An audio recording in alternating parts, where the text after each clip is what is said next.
This episode of the podcast is brought to you by the UK's #1 coral selling website, prestigereef.co.uk and reefdork.etsy.com for all your 3D printed aquarium accessory needs.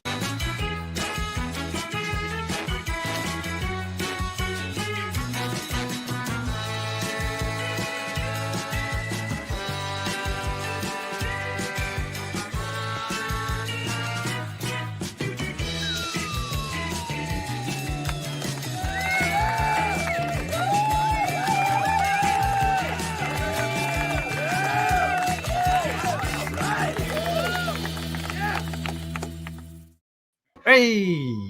Hello everybody, welcome to the Prestige Reef Dork Show.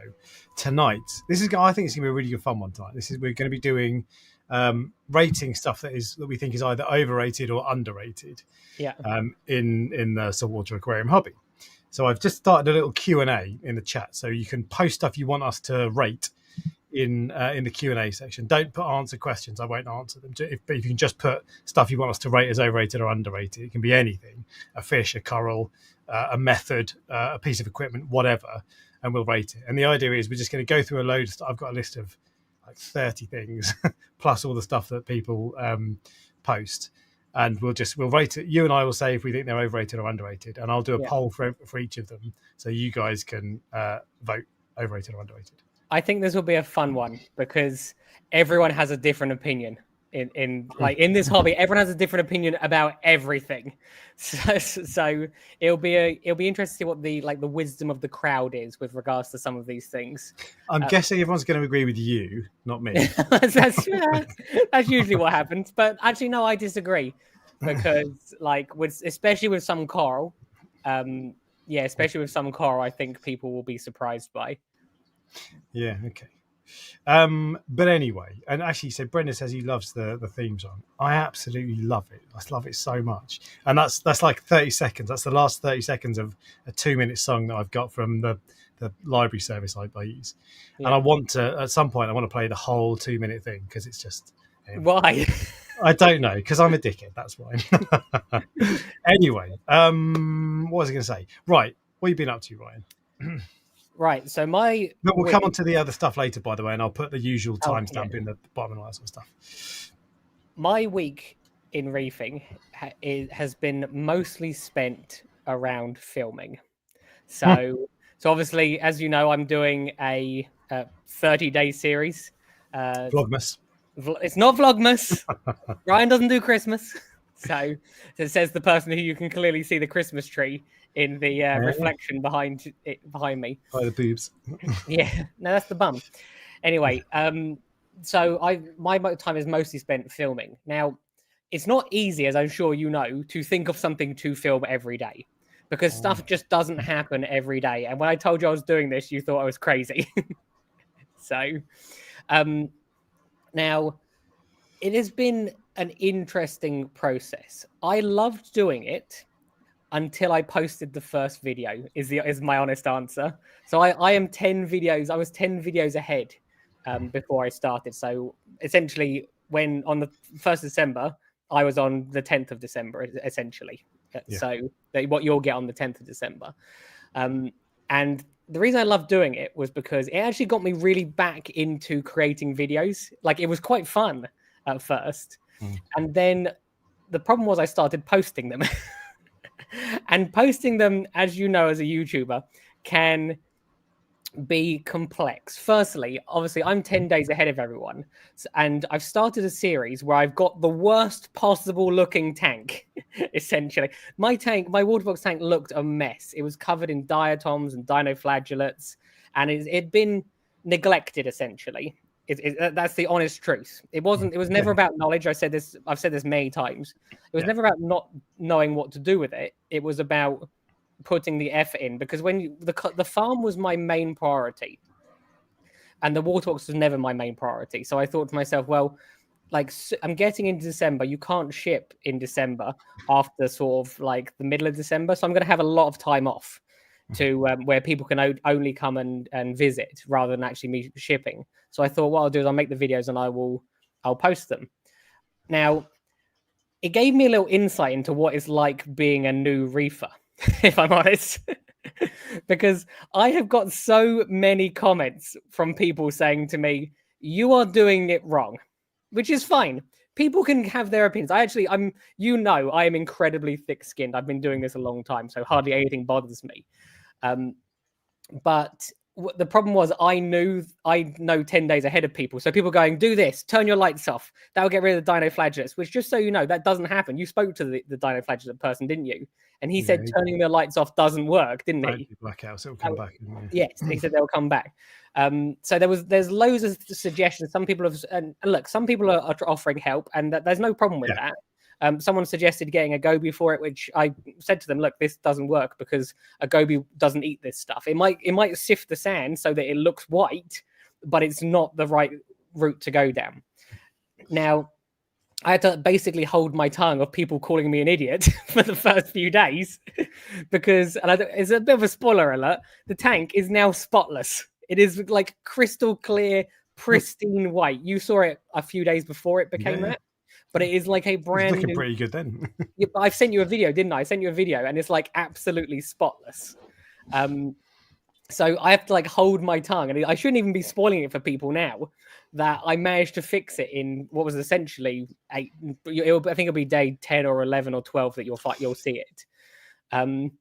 But the reason I'm telling you this is because I found it interesting, because if someone posted that tank on Facebook, and when I need help, they are going to get help from a whole random load of people who are all telling them different things.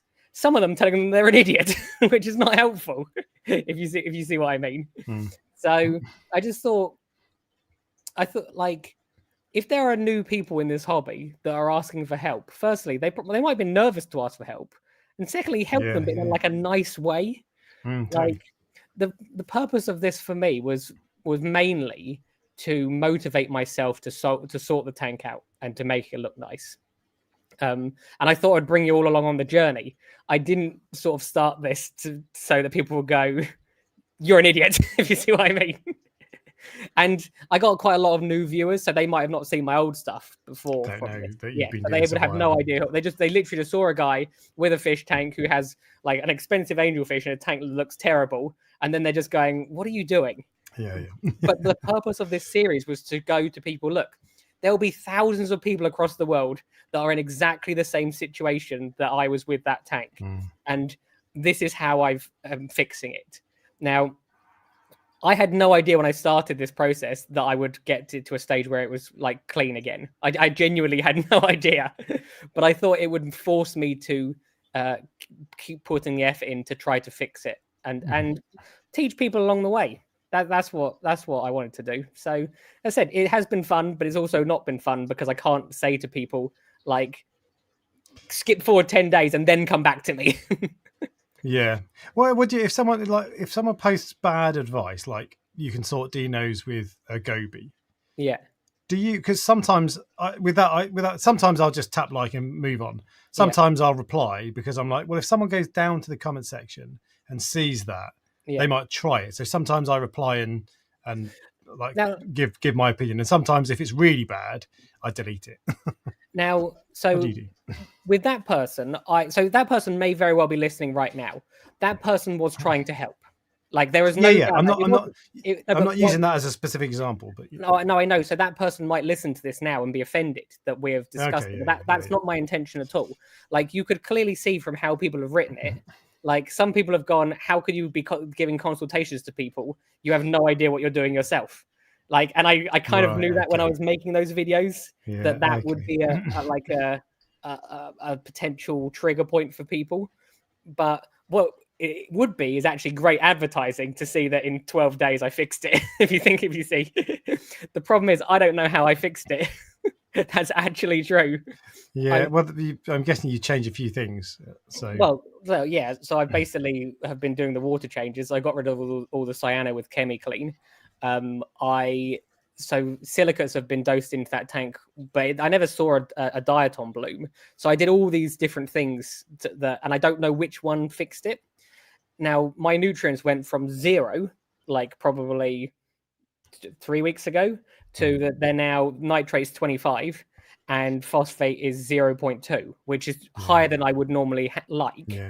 but there's no coral in there. There's no algae in there at all. Mm. And the fish that came out of quarantine was slightly thin. So I have been feeding them literally 8 times a day. So I'm not worried about if my nitrates get to 50. I'm worried about if the fish is going to die because it's not getting enough food. Yeah. I can deal with nitrates later. I can't deal with a fish that's died. So if when I post a video going, oh, by the way, my phosphate's now 0.2 and my nitrate's 25, I'll probably get more people go, you're an idiot. But like you see what I mean? I know what I'm doing and in what stages I'm doing it and what I'm prioritizing. Almost most people, maybe almost like 99% of people, are trying to help. They're not trying to be 100%. smartasses or whatever, are they? You know, it's like human nature, especially in our hobby, because everyone's quite friendly and nice. Yeah. Look, I'm more than happy to learn from people. That isn't the problem. Totally. I don't have any problem with people going, look, try feeding your fish this, try doing this with you for the dinoflagellus or the cyano or whatever. I have a problem with the people that have, like, it makes them feel good to put other people down. Like, who sat there and went, why are you doing consultations with people? You don't know what you're doing. What made that person feel good inside? So that's classic the internet, isn't it? Like there's the BRS Facebook group. I never go on it, but people say this about that every now and then, and this will be about any big Facebook group. Basically, it's not BRS. But any big Facebook group, someone will post a picture of an Aptasia saying, "What's this? Is it good or bad?"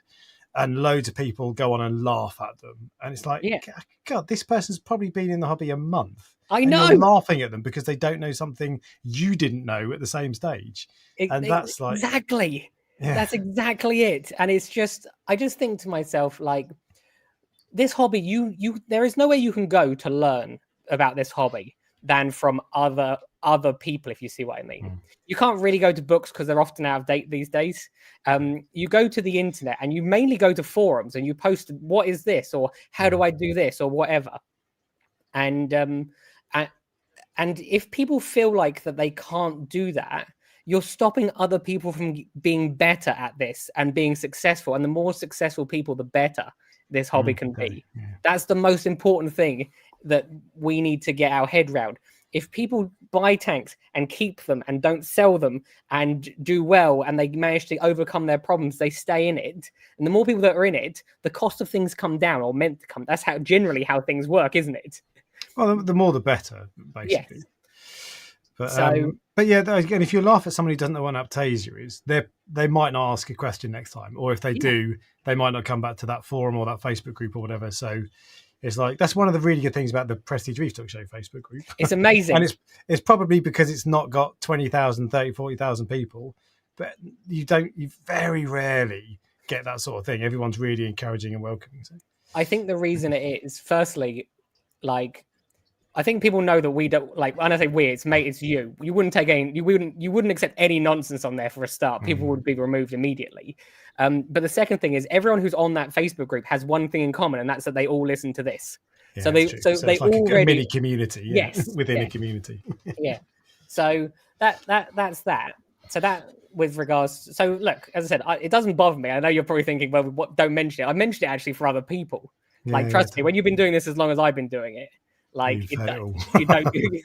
But, and the thing that I said to you before the stream started is that usually you deal with it once a week. So if you post on a Sunday, you'll get a few comments, 99% good. There's loads of people commented saying how great it has been for them. Or there was one guy who, and I saw him the other day. He basically was cleaning his skimmer with detergent. And I said, look, this isn't what you should be doing. And then he stopped doing it. And there's nothing wrong with that. No one told him any different. And I mentioned it in one of the videos. And I saw him after I mentioned the video and, oh, yeah. And I said, look, the reason I mentioned it was because it helps us, because other people have come forward saying, I am cleaning my skimmer with detergent. So it's helping people. And he didn't care. And he's probably listening now. I know he listens to the live stream. I'd never even thought about cleaning a skimmer with anything other than my finger, if I'm honest. Yeah, no, I know. But like, because it doesn't, you don't. Not even. I didn't. So you said in that video, you were like, you don't want it to. You don't want to strip off all the bacteria and absolutely everything Yeah, and like sterilize it. I'd yeah, not even thought about that. I just thought like, all you really want to do is get rid of the goop off it, and that's it. It doesn't. I don't care if it's like 100% yeah. clean or not. I just want it to be cleaner than it was when it was covered in poo. But I've had more people than I thought would have come to me and gone, just so you know, I was doing that too. So It's interesting, but yeah. there's so many things like that you just you don't think that other people are doing, and But it turns out, and because if you're sitting at home doing one thing, yeah, you're not the only one. I never thought that would be one of the things that people took away from the video, is what I mean. Totally. Yeah. And each of the videos have had something specific where people have gone, I never knew that.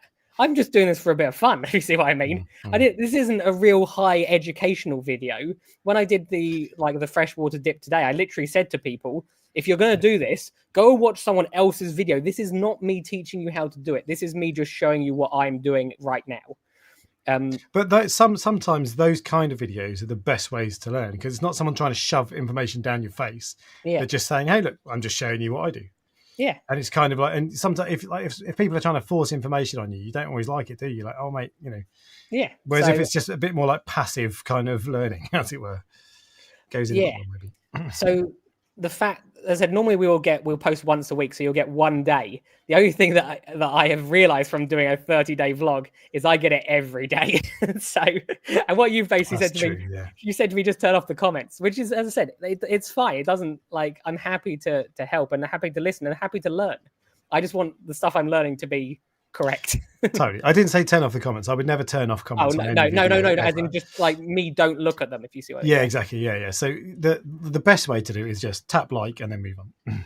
Yeah. Because if you respond to them, like sometimes it starts an argument. Well, not even you can because you can never read tone. So like sometimes I'll type a response and it comes across, the way I'm typing it is in a really happy smiley voice, but the way it's received sometimes is like, and most of the time it's received that way, but sometimes they're like, you know, it just don't come across properly. So and anyway, whatever. I've got a question for you. Oh yeah, that's fine. I know, I saw that. Yeah, you mentioned doing the gloves, the skimmer. There have been various times throughout this series that I have mentioned you. I mentioned you with the angelfish, in the video with work experience guy, where he specifically says that he doesn't like off my fish. Okay, for those of you that have seen my series, and did we try this before, didn't we? Where we did a poll for who likes the male and who likes the female of the angelfish. Yeah, male. Yeah, one, I feel like yours was like absolutely obliterated. I know. Yeah. So I'm slightly terrified that when I get that fish, it's because I saw it today with the with my little pygmy perch in it, and it just, when it went in, it just kind of swam over to it and then it left it alone. Yeah. But when I saw that, I was like, oh, it's going to be super aggressive, isn't it? And this, it's going to be a real problem. But well, it's in there. So it's in there with that banded angelfish, which is like the size of your thumbnail, and it's fine. So I wouldn't. And it's also I just think, what if? Because I've not really thought about aggression before, and it hasn't really shown any aggression. But I just suddenly thought, some angels can it. It'll be right. Sometimes they can be like, but I don't know. Genicanthus are usually, I think, all right. So no, Steve. No. Yeah. What was I going to say? The one thing, right? So I tend to watch your videos pretty much straight away when they go up, because I log onto YouTube roughly every 4 or 5 seconds to check if anything else has come up. Right. Yeah. That's 24/7. So I tend to watch your videos quite soon. The other day, I watched your video. I was out doing stuff, and I watched your video like the next day. Yeah. And I noticed it was in 4K. And whenever I click on it first time around, it's 1080p. Why is that? I don't know. It came up saying it was uploaded into 4K today, and I was like, how is that happening? Do you schedule it in advance? No, I just literally so what I would usually do is I will just upload it, and then I'll come back and I'll do the title another time, and then I'll come back and then randomly throughout the day I just click publish. That's what you need to do, especially with videos that you've already done and you've got there. If you schedule it a set time for a start, then everybody knows the same time, because I'm clicking on at 4 and 5 o'clock. I'm like, come on, Ryan, where are you? And but so that's a good thing. But also, if you schedule it, it processes it to 4K. So from the first minute it'll be 4K, whereas loads of people now are watching your videos in HD instead of 4K. Oh, I didn't know that. I never knew that was a thing. Yeah. Yeah. I'd wondered why. Because I was thinking, nah, surely now he's done 10 videos in advance. Surely he's scheduling them. No, I literally because what I like to do is I like to make the video, finish it, move on to the next day, and then on the day that I'm actually going to publish the video, I re-watch the video still in its edited form, so that I can, if I, sometimes when you're so close to something, you don't see things, like you don't go, actually, that's a bit. Like there's some stuff that I took out of some of the videos where I go, actually, I'm not quite sure I want that in there, or that doesn't come across very well, or whatever. Because like Sam and I, for example, which is the work experience guy, we have a really, really great fun, like loads of banter all day. But if people don't understand that, sometimes it looks like I'm being mean to him, if you see what I mean. So if people don't understand the relationship that we have, it looks like I'm being harsh to him. So I rewatched that video and I actually took some of the bits out, not because I thought he would care, but because I thought it actually makes me look awful. One of the things I said. So yeah, it's and then obviously, and then I upload it in the morning, and then I usually will post it in the. So I watch it, of course, after I've uploaded it to YouTube, just to make sure it's all right. Too late to edit it then. So but there are so many times when I'll upload it to YouTube, watch it back, and there's like one frame that I've messed up, and it looks awful. So I have to go back, delete that frame, re-upload it, which takes hours. But anyway, so I always do that, but I do that as soon as it's uploaded. Yeah. So not the day when it's about to, because if it's about to go up and you're like, oh, just watch it first. Yeah. Then what if you need to edit it? If I only if I need to edit it, I do it on my iPad. It takes like seconds to do editing for but then you've got to re-upload it. Oh yeah, but that's why I do the edit. Like finish the editing, then don't upload it until on the morning. And then by the time it's ready to post, it's in the afternoon. I like to live on the edge, Alex. I like to live like close to the wire. Can you be more organised, please, Ryan? This is upsetting my OCD. The funny thing is, so obviously you're in one of the videos, and I have edited most of the video, and I know there's a bit of it that I need to edit, but I can't bother to do it at the moment. And I'll actually start editing the next video because obviously I'm filming multiple days, and then I'll edit multiple days, like at the same time. So I'm not filming, edit, film, edit, film, edit, and sometimes I'll do different bits of different videos. How many days in are you so far? What, me? How many videos have you recorded? Yeah. Oh, I can't tell you anymore because I basically took a few days off. So yeah, which was always going to happen. Yeah. So I was 10 videos ahead. I'm now only 4 videos ahead. So I've taken a few days off. But it's fine. Like I actually the closer it is actually motivates me more, and it's like I work best when I'm under pressure. Yeah. And so yeah, it's and there's the video 12 I'm not really sure I like at the moment, so I might change that one. So, but when you're doing 30, it should literally be like just put anything out, that'll do. But I'm trying to make and you said to me the first one was a bit like relax, like low energy. Low energy, yeah. You were like, "Hi guys, I just got out of bed." Yeah, it literally was like that. Cheer up, mate. Bloody because I hadn't actually, and I watching that video, I realized I hadn't actually committed to doing this in that video. I sort of mentioned doing it, but I wasn't actually like committed. And then on the second day, I went, right, let's do this. It was literally from the second on, you were like a world apart. You were suddenly pumped and like, but anyway. I don't really want to give too much away with regards to like what has happened going forward. But it's not all bad. It's not all good either. Well, you've seen some of the bad, but like it's like a roller coaster of emotions. And like there is one bit in one of the days coming up which was actually quite hard for me. And I'm not gonna I think it's day 11. It's the day after you came to the house. I think I just missed you. So it was like I think day 11 I think was tough for me. And it was interesting because it started I think on day 9.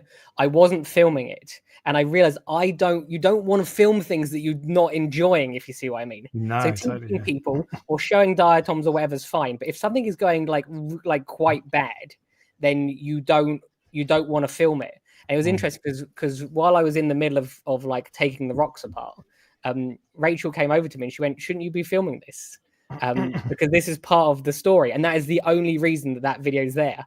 And then I realized that it's not that I'm trying to hide things, because I'm not. It's just you have to be in the mood to film stuff. And if you're not in the mood, and if you've got something which is not going well, and it actually is like mentally affecting you that it's not going well, you don't want to then get your camera out and be like, "Hey, look at this guy! Look what's happening here." Yeah. I don't want to go all like this is going to get this niche and niche and niche into. No, I know, but it does look like people no, but what all the time, don't we? No. But what I'm saying is there are times when if I'm setting up a piece of equipment, I should be filming that, and so if I've got a problem with setting up, or if there's something worth talking about, I can show you. But there are some times when you set up a piece of equipment, like the Reef Bot, it took me about 4 weeks before I even set that up. Yeah. Because I was just like, I've got to set up the camera, and I've got to think about the lighting, and then get the angle right, and settings, and then because setting up a piece of equipment is enough of a pain in the ass. So filming it as well as sometimes it's like, oh god. You know, but you don't have that luxury because it's like go day. Yeah, that is exactly what it's like. That is exact. Look, and I like that you're like eight days into the thing, and you're still saying have a good week day. Yeah, I know, because it's been fun. Sometimes it's been fun, and it has actually really it's been. I'm really enjoying it. I'm genuinely really enjoying it. Really I will let some of the people in on. So I won't tell you what obviously went wrong, but I can tell you the effect of what went wrong. So, and I wasn't sure I was going to reveal this, but it surprised you when I told you before the live stream. Am I allowed to do this, or we running over? Or no, Karen. Yeah. Okay. So those of you that follow the series will notice that the angelfish, the golden angelfish, has not been eating. And I tried everything with it. I tried mastic, angelfish formula, brine shrimp, live food, all the different live foods, brine shrimp, copepods, live mice, everything you can think of. I've tried bloodworm and all the different everything basically I tried. And so that angelfish just did not eat. And on day 12, I believe it was day 12, no, day 11, I think. I went, right, I've had enough of this. I've got a choice. Either I'm going to watch this fish starve, because it's been 3 weeks where it doesn't appear to have eaten anything, which is insane. It must have eaten something. Yeah. Or I can come up with the craziest idea. And I put the golden angel in the coral farm.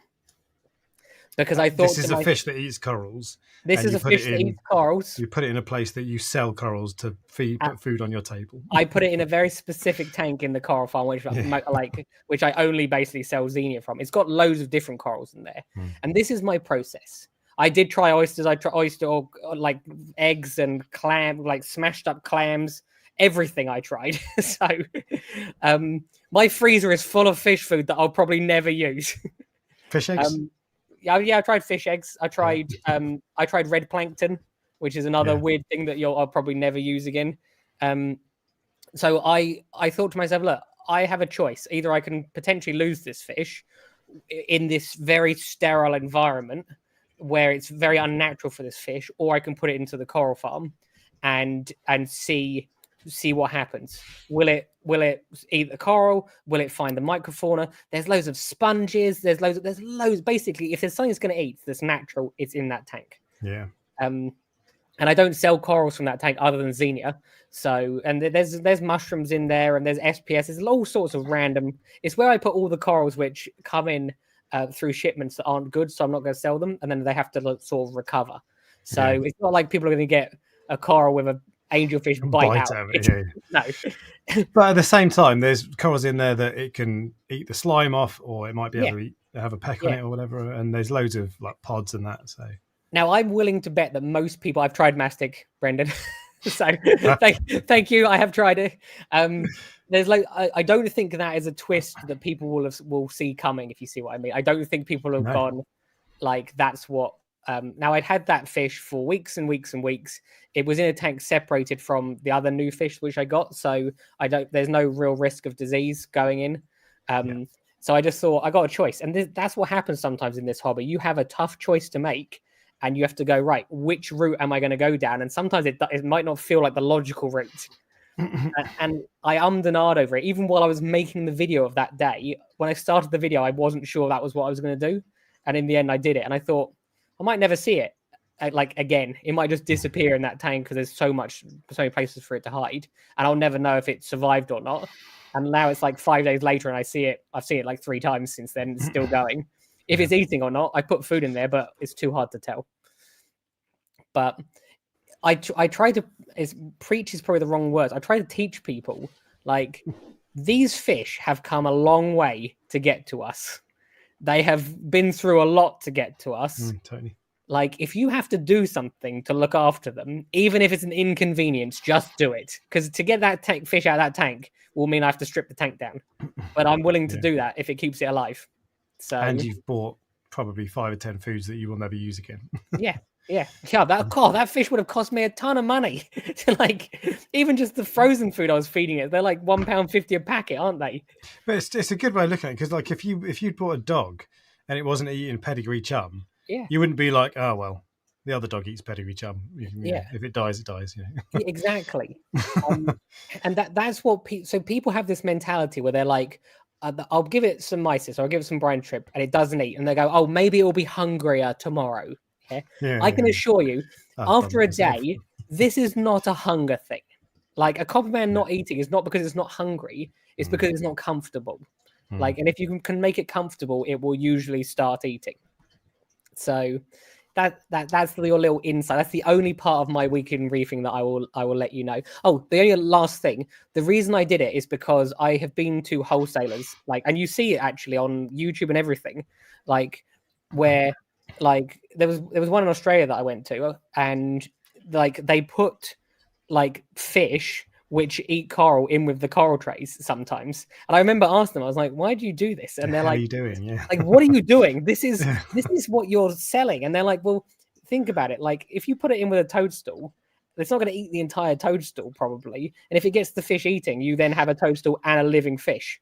So like, why would you? It's just kind of easing it in gently, I guess. So yeah, basically it's like if it's not eating prepared food, remember that's not the food it's normally meant to eat. If like it's hard, it's not gonna be. If someone gave you like space food, and you looked at it and you're like, this isn't normal. Like, they just threw it at you. If you see what I mean. Yeah, there you go. And you didn't know it was food, you wouldn't initially try it. If you see what I mean. Yeah. So yeah, that's my week in reefing. Someone said, "Did you get a speeding ticket?" I have no idea what that's relating to, but I don't. I haven't had a speeding ticket, so no, I don't think so. In fact, I have never had a speeding ticket. Touch wood. I have. Have you? Yeah, I had to do a naughty boy course. It was great though, because if you speed too much, you get a fine and points. But if you speed the right amount, that's not too much, they let you do a course instead. And they go, and it was actually really interesting. I learned a load of stuff that was good to know. But I think at the end of that course, my dad did that course, and this will give you a little insight into who my dad is. At the end, they said, "Are you going to change your speeding habits based on this course?" It was something like that, and Dad went, "No." Because I just drive how I drive. That's literally what he said. That's the thing. It didn't change me at all. I'm still exactly, but he can't help but be honest. He would rather be honest than pass the course. Oh, really? Oh, I see. Yeah. You have to say that to pass the course. I don't want to say he had to say it to pass the course, but they asked people if it would change it, and everyone's going, "Yeah, I did." Oh, of course, yeah. And he went, and then you walk out like, "No." That's hilarious. So anyway, sorry, we digress. There's a question from Snow. What do you think about the Reef Factory KH Keeper Plus? I really like mine. I've had it for a long time now. You go back and watch the first video and see what date I got it. Must be 2 years. It's got it gets a little bit of goop on the pH probe, I find. That is like mold or something. I don't know what it is, but it doesn't seem to affect the results. But you have to clean it up occasionally. Mine is currently reading about 0.7 DKH out. So I tested the other day with my Hannah checker with new reagent, and that said 7.7, and the KH Keeper said 8.4, 8.5 or something like that. And that's quite a long way off actually, but I don't really care, because for a start I haven't calibrated it for 6 months, and you're supposed to calibrate it a lot more often than that. Yeah. But also, if my alkalinity is 8.5 or 7.5, it's not going to make an ounce of difference, so I don't really care. But I really like it. I think alkalinity monitors are brilliant. I really like them. So I like it. It's funny because we sort of differ. I know why you're going to say that. I know it gives you a trend, doesn't it? But completely. For me, I was like, I have all of the stuff, but I trust a manual test kit more than anything else, and that's why I still consistently every single week test my tank. I don't trust the KH keeper to give me an exact result all the time. When you calibrate it or when you first get it, yeah, great. They're spot on. Yeah. But over time they drift, and like the PH Pro might be a year old or whatever, or you might not have calibrated it for 6 months, and they get adrift. So I don't trust it to give me an exact result. But it's really interesting to know what your KH does over the course of a day. Yeah. And also there are times when I might not test my alkalinity for a month. If I get lazy, whereas the alkalinity, if I've got an alkalinity tester, it's doing it every day. So I never. You don't need to, do you? So. It's a fallback. So I think they're brilliant. You don't need them at all. And if you're especially if you're got a relatively new tank, and you're just putting in a few corals, just use them. Get a Salifert test kit. They're brilliant. And they're like £500-600+, which is not a good place to spend your money if you're getting into the hobby. Yeah. But when you've got to the point where you've got a load of corals, you've invested quite a lot of money, all that sort of stuff, they're really good. I think this is like a public service announcement, and I was interested in your opinion. I already know what you're going to say. Would you trust it to control your alkalinity? Because this is one of the most commonly asked questions I get. Hell no. No chance, no way. For the reason I've just said, so I know it's almost 0.7 DKH out. So that's quite a long way out. I don't care about that. But if it thought that my alkalinity was, unless if I'd pegged it to say, look, if it goes below 8, I want you to dose more, it would be increasing my alkalinity incorrectly. So no. And the other reason is because changing your alkalinity is really easy. You've got a dosing pump with an app, and so if you test your alkalinity and it's a bit too low, then you bump it up. You dose another 2 milliliters, or another 10%, and then if 3 days later it's still a bit low, you add another 5%, and then if it's too high, you knock it down. It takes seconds, so I don't see the point of it. And there are risks of doing it, and not really any real benefit. There are some people who like to peg it so it stays almost exactly at the same level all the time. I don't really care about it. I don't care if it goes up or down over the course of the day. It's like, as long as it's not like 7 in the morning and 10 at night, Yeah. I presume you're the same. 100%. It's obviously I deal with a lot of beginners that are setting up tanks when on the consultations. Don't worry, Alex has just like turned his mic off to order his beer. I assume. But I obviously during the consultation I deal with a lot of beginners that are setting up tanks, and so many of them are like, I heard this is a really complicated bit, so what I'm going to do is I'm going to buy this machine. And I'm like, get that idea out of your head immediately, because that is not the best way of doing it. And that's the thing. So if you're in the first year of the hobby, probably it's probably a waste of money, because you just testing alkalinity isn't that hard. Your alkalinity probably isn't going to fluctuate massively when you've not got any corals in, or when you've only got a few corals in. It'll go up and down, when you've got coralline growing, all this sort of stuff, but it doesn't really matter. So if you've got the choice of spending 600 quid on something to test alkalinity automatically, or you can spend 10 quid on a Salifert test kit, test it once a week yourself, and then spend £590 on fishing corals, or a better light, or more power heads, or whatever, or a better skimmer, do that. The only other thing, just I know obviously we're getting on now, and I need you to do your week in reefing, is to mention is that from doing the video series, it's made me love that tank. Like I went from literally hating it to absolutely loving it. I think you saw that when you met me the other day. And the reason that is because the more effort you put into something, the more you like it. So totally. I really, really think all these automatic testers, automatic water change systems, things like that are not good for beginners. And they're not good for me either. Because you don't care. Some of these things are on the list of overrated or underrated. And Steve Webb says the KH Keeper Plus is 800 quid now. Actually, I think it was 800 quid when I was shocked when I saw that, but I think it was that kind of money when it first came out. But that's 800 quid. That is not money well spent. Especially if you, 100%. It's like, I would still use one because I spend ridiculous money on stuff like that anyway. Yeah. But if you're choosing where to spend your money wisely, 800 quid on something that tests something that you can test for 10 quid yourself. Yeah. It's a hard sell. There is a psychology behind what I said with regards to the more effort that you put in, the more you'll enjoy something. And there's actually medicines that they get people to do stuff to do in the instructions, like mixing it with water or things like that, that you don't need to do, but it gives people a placebo effect because they've done something. It makes them think it's going to work better. I watched like a whole thing about it. I notice things and I start to research them. And the more effort you put in something, the more you value it. So it's funny. There was, this is slightly different, but there was, when I did my motorcycle test when I first started riding bikes, the test time, I had to be there at like 1:37 p.m. and not 1:30 or 1:45. 1:37. I was like, oh right, okay. That is weird. And it's really weird. And obviously I get there early anyway. But I was like, why do you have it at 1:37? Are they that packed in? And they said, no, we do it at that because if we said 1:30, you turn up late. I know. They used to do it like on the hour, and people were always late. And then they change it to this random time. People have to think about it more, and then they turn up on time. Really clever. So I think that the auto testers and the automatic water changes are actually making the hobby harder for beginners. I really, really, really believe that. I don't think it makes it easier. I think it makes it harder for them. Save that. We'll come on to that. This is so Polymate 3D says my Flevo Levo has the filter section ripped out and runs a single wave maker and then a vacuum during water change. That's it. Do you need any more than that on a tank like that? Yeah. You don't. So I made a video series that was how to set up a saltwater aquarium for 200 quid or 150 quid or something. I can't remember what it was, but it was using a freshwater tank that was relatively cheap with a basic filter, a basic heater, and that sort of stuff. And I put a power head on it. Basically, that was it. And there was the only filter really. It was a freshwater tank filter, so a little hang on the back in tank filter, and it didn't really have any filter media in it. It had some ceramics in it, but that was it. Nothing really.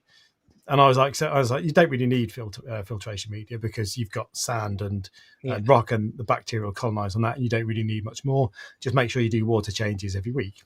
And there was this one guy, he was quite aggressive about it, but he was adamant telling me I'm wrong. You must have filtration. It's so irresponsible to say you don't need filtration. It's like, no, you don't.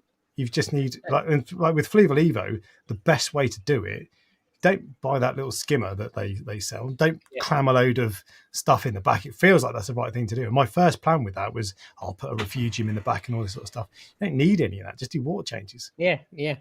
There's literally not a single piece on the quarantine system. There's not a single. Well, that's not strictly true because there's like a little patch, isn't there, of filter media from the tank. But other than that, there's no sand in there. There's no rocks in there, and it's just like you wouldn't imagine it would have the bacteria in the water, but it does. So I totally agree with what you're saying is what I'm trying to say. And so the Cade, I do have a filter roller in that, but I went for a couple of months with no filtration whatsoever. And now, annoyingly, I have a filter roller and a UV sterilizer. I was going to do a video showing a really complicated sump against a really simple sump. But now that's got 2 filters in it and dosing pump. And it's like, that might be simple to me, but if you're new to the hobby, and the whole point was, but anyway. But yeah, no, I really like that way of running a Flevo Levo. Any small tank like that, you really need a filter. And when you get a tiny skimmer like that, it's probably going to make quite a lot of noise. It hasn't got enough capacity, so you're going to have to be changing the cup every 5 minutes. Yeah. And is it really going to be doing anything that you won't achieve by water changes? I do 25% water changes on the Cade every week to 2 weeks, depending on how I can be asked. And that keeps everything in check really nicely. I dose stuff and all this sort of thing. And I do have a filter roller. But even if I'm feeding too much, a 25% water change is going to go a long way to resetting it and stopping it getting out of whack. So it'll go 25% of the way. Yeah, exactly. Anyway, so my week in reefing, there's a few things, right? First off, I want to rant. Ryan. Nice. I started with a rant, didn't I? So you can rant now. You know that I talked to like 2 months ago. I'd found an Accclimation box on Amazon. I was like, yes, I found it. Yes. And I bought it. And it had been delayed and delayed and delayed. Yeah. We bloody cancelled it this week. What? Bastards. But you also told everyone else about it who also bought them, didn't you? Yeah. So I checked the day after the live stream and it had sold out. There were only like 4 on there. But so if you've ordered one, tell me if it's been cancelled as well? Yeah. Because I do wonder if they got a load of orders locally, because it was based in America, I think, and they were like, "Oh, sod sending it abroad, it's a pain in the arse. Let's just do it locally." But I don't know what the score was with it, but they still have a smaller one available. I just wanted the big one, and I cancelled it. I was like, do you know what? I was getting annoyed that it was delayed, but ultimately I was like, I don't care really. I just want it. Yeah. And now they've cancelled it. So are you telling me that no one in this stream either knows someone who can make one of these boxes, or like someone? This is what usually happens on a stream. I'll say, "Oh, I'm looking for this," and then someone will come forward and go, "Oh yeah, I can sort that out for you. I work at an acrylic company." So if anyone makes those boxes, not only Alex wants them, but a load of other people that watch the stream also I think they would be hugely popular. There are various companies that do stuff with acrylic. Like in the UK, there's London Aquatic Design that do the aquarium covers and auto top-offs, all that sort of stuff. You guys could make one if you're watching, which you might not be, but they could make one. There are loads of companies that will be able to do that, though, and it's really easy. Well, I say it's really easy. It looks easy. The trouble is, this one was quite expensive. It was 70 quid, so I got a 70 quid refund. That's quite a lot of money for a plastic box. Yeah, but you paid for it, which means so it's 70 quid for something that probably didn't cost that much to build. Yeah, and you can DIY one, but it would be rubbish. It would look awful, and so I'm prepared to pay the extra money for something that's done really, really well. Yeah. So I bet if you sold it for between 50 and 100 quid, 100 quid's probably getting a bit top end. Yeah. But if you made one and sold it for 50, 60, 70 quid, maybe, I bet there'd be a market for it. What I would say though, although 70 quid is expensive, like look at the cost of fish these days. Like that's like almost, I mean, fish are crazy. Like some of the cost of fish have gone up hugely over the years. So if you think about it, it's like an investment that you're going to have forever. Yeah. And if you put every fish in there, the most likely time for a fish to die is the day you put it in the tank. I'm absolutely convinced that's true, because it's when all the other fish want to kill it. So it's true. And if you can stop that, then like... There'll be plenty of people for whom it won't be worthwhile, but there'll be plenty of people, if you're in the hobby long term and you've got a reasonable, if you've got a small tank, there's no point because you've only got 3 fish in it. But apparently Fish of Hex makes one. But yeah, he's in the US of A, unfortunately. Yeah. And this is the thing, you can buy custom cut out acrylic on eBay, then bond it and drill holes. That's the thing, you can make a DIY one, and Reef Dudes did a DIY one this week using a reptile box or something. Really? But it just, for a start, they look crap to me. Yeah. And they're not, and like I'll let him know. And Reef Dudes, they don't look professional. And Reef Dudes one was it hung on the back of his tank, I think. Whereas I want one that's magnetized so I can put it wherever I want, and I don't. And if it hangs on the rim of your tank, for a start, I haven't got a rimless tank anymore. Mine's got a brace on it, but also that will mean that your aquarium cover will be lifted slightly. Chances are nothing will jump out, but sod's law. So I would be prepared to pay good money for someone to make one really well, a good size, that looks smart, because I don't want it to look awful. It's going to look bad, but yeah. An alternate one, because you probably will only need them for a short period of time. You can get those fish traps. But like they're relatively large. I've got one. Yeah. And that I used those for ages, originally. I'm not even, the only reason I got an actual Acclimation box is because it's easier to feed the fish. Like if you're trying to get food down to the bottom of the tank, because mine's not stuck on the side, mine was literally on the sand, and you got to try and squirt it through the top hole. It's a pain in the ass.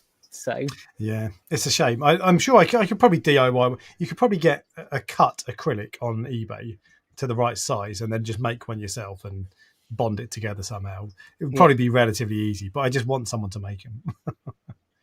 But anyway, what else was I going to say? So that got cancelled. So bastards, back to the drawing board. I went to Reefkeeper Moss End again this weekend because it's the weekend. So my weekend ritual. Yeah, exactly. And I started looking at fish. Recently, when I go in there, I just ignore all the fish. I just go and look at the corals because I can't buy fish at the moment. So what's the point? But today, I'm now getting to the point where I just really want to buy fish. So I'm torturing myself. And I went in, I looked around, and I started seeing there's a couple of fish that I want or that I'm thinking of getting. So I've got Aptasia in my main tank. Yeah. And it's just like there's so much of it. There's not so much of it that it's like an absolute eyesore, but there's so much of it that there's no way I could control it with like zapping it with whatever. Yeah. Name name your favorite liquid or treatment. Yeah. No chance. And there are a couple of patches where it's actually stinging my corals now. So one of my chalices is stripped in the corner because it's getting stuck. Yeah. So I'm going to need something to take care of it because it's only going to get worse, and that probably means a fish. Yeah. So I'm going to buy a fish. I don't think I'm going to get an Aptasia eating filefish because the two I've had before both ate corals straight away. What are you doing with this fish? What do you mean? Like you say you're going to buy a fish. Where's this fish going? Oh, I'm not buying it now, but when okay. when the fallow period is over, Okay, I can fine, quarantine and all that sort of stuff.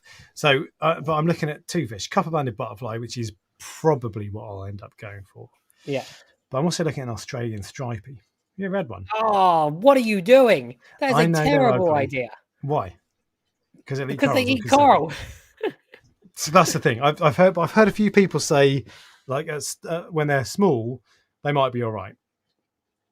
I don't know about whether they're small, they're gonna be all right. Just like, do not give yourself the hassle. If you're gonna do that, might well buy a load of angelfish because they'll eat Aptasia. So no, not like it. So stripies are really good for that, but a copper band is a lot more likely to die. For a start. Know, but it's less likely. You know what you should try? Long-nosed butterfly fish. They are less likely to eat coral than a copper band, and they have a higher success rate. And they will. Are they likely to eat Aptasia though? Yeah. Yeah, long-nosed butterflies eat Aptasia. So not as much as copper bands though. It's up to you. Depends if you train it. I think I'm going to go for a copper band, but I've asked on Ultimate Reef for experiences with stripies. I've done a bit of Googling. There are lots of people who say they eat corals. Yeah. But there are also lots of people who say mine was well behaved, so I don't know. I'm thinking about it. Sam Parker always has stripies. Yeah, he says. Yeah, I think he's one of the people who said that. Yeah, when they're better when they're small, and then when they get big, they start going, "Oh, that ACAD looks nice." Yeah. Why not boogie and nudibranchs? I have boogies in there at the moment, but they're for a start. I've got quite a lot of Aptasia, so I think it's probably too much for them. But for a finish, as soon as I put my RAS back in, they're going snacks. Yeah. So otherwise, that's the perfect solution. Boogies are the perfect solution. If you haven't got anything in your tank that will eat them. What you should do is you should give me your RAS. Because I want it, and then you can have all the burger and nudibranchs you want. Well, for a start, I really like that RAS. but you also really like having a tank with no Aptasia in it. So, but I can deal with that in a different way. So, and the burgiers are probably going to take quite a while to get rid of it, like a long time. Whereas a copper band would be much quicker. True. And peppermint shrimp. For a start, the last time I bought a peppermint shrimp, it sliced up one of my torch corals, which I really didn't like. Yeah. But more to the point, they can be quite difficult to catch. A fish, I'm pretty confident that I could catch any fish that eats corals because you just put an ACAN in a fish trap and it'll go in. True. So I can catch that. Peppermint shrimp in a small tank, they're easy to catch. In a big tank where there's lots of hiding spaces, they're tricky to catch. And I would not be confident I could catch a peppermint shrimp. You can get the little invert traps and that sort of thing. But if they go rogue, they could do bare damage, fam. So I'm not a fan of peppermints myself either. And also you can get it really wrong. There's so many types of peppermints. And I like if someone said to me, is this a peppermint that eats Aptasia or not? I would have no idea. Like, because some of them are more risky than others, and I know. Look, some people confuse things like camel shrimp with peppermints, which are like totally different. Yeah. But the actual peppermints, where they're all like they look like they are a type of peppermint shrimp, it's hard to know which one to get. There's a specific name of one because Lidmata wordmani, I think it is. Lismata wordmani. But there's a we talked to what's his face about this, Brian at TMC. This is the picture I was trying to find. So camel shrimp, I can tell you what a camel shrimp is. I can distinguish between a camel shrimp and a peppermint shrimp really easily. I can see why people can't, but I could do that with my eyes shut. However, if I show you this, and let me actually make that on a full page. If I show you this, and this is a number of, I don't know if these are all fish, shrimp that are sold as peppermint shrimp. And if I share screen, entire screen 2, go. You tell me which of those. Exactly. If one of them is in a local fish shop, you tell me which one it is. And if there's two next to each other, like the two, maybe which ones, F and C and A, which one of them is like.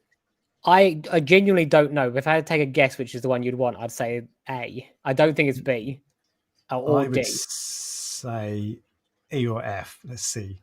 Oh, it's A. You were right. Oh, that was just What was E and luck. F? E and F.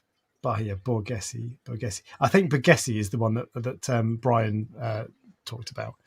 But anyway, so that's the thing. They're hard to identify, but more. I wouldn't be so concerned about that. It's more that I'd worry that I can't catch it. If it goes rogue, and in particular, given that it went for my torch last time, I've got a really nice torch that I would not. So don't buy a bloody stripey. Yeah, I know. Well, this is the thing, and that's also a risk. But I'd be more confident of catching a stripey. Yeah. But yeah, you're probably right. Other fish that I want. I also saw a what's it called? A trying to reply to. Okay. I saw a mimic filefish. Oh, not again. And it was it was slightly different to the last one I had. So the last one mimics a Valentini puffer, and this one had like sort of a spotted puffer, like a stars and stripes puffer look to it. Really? And they were really cool. And I was like, do you know what that fish I had? It was in a tank with rock flower anemones, green star polyps, pulsing xenia, and clove polyps, and it didn't touch any of that. There's nothing on that list that's particularly tempting, I don't think. No. With the possible exception of rock flower anemones, but I think unlikely. This would be going in the cade, okay? And in the cade, I've got not torch corals. What are they called? The trumpet corals, which are quite fleshy and meaty. I've got hammers. I've got acans, and I've got a few corals that it might go for. But it's such a cool fish. And the trouble is, it's your fault because I keep looking at your angels, and I'm like, they're really cool. Wouldn't it be cool to have one that's really safe with caution? You haven't skipped forward in time to in 3 months' time where I go, I'm closing the water box down because I hate it. You're an influencer, Ryan, so you're influencing me. That's literally what I thought about when they said Parker's Reef has stripies, and I just thought, oh, that's the sort of thing where thousands and thousands of people watch it, and some of them will be buying stripies. I don't watch it. Obviously, I don't know what he says about them. You don't watch anything. but a lot of people would not even listen to it if he's not doing a specific video on stripies that day, and people just see it's in there. They'll go, oh, I'll buy that. Yeah, I think whenever he talks about them, I think he talks about them in terms of they can eat corals. It's not like he says, "Oh, these are brilliant. They never touch corals. They only eat tasty." But people will take that from it. Yeah, what I'm saying is he could be doing a product review video, and his tank's in the background, and someone sees a stripey in there, and they go, "Actually, there's a stripey with all those corals. I can get one." That's the problem. But yeah, I don't know. I don't recommend you getting a fish. But the other thing is, so I've been setting up resetting up my frag tank in the sump extension of my tank. The other thing with that is, if I have a coral that starts to get pegged, I can pull it out, put it in the sump, and it's out of harm's way. Yeah.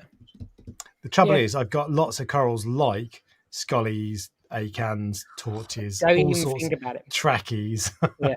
But you wouldn't put a copper band in with them? Yeah, I would. This is I think I'm likely to get a copper band, but I'm exploring the idea of striping. But also, I just really like the idea of a mimic filefish. It was so cool, that little guy. Seriously, think about a long nose butterfly. They're the same color as the yellow tang. You don't have any yellow. You're not going to have a yellow tang, which means it's not like you're going to have loads of yellow swimming around your tank. And if that's the one brightly colored fish that is yellow, they're a nice fish. They're beautiful fish. I love them.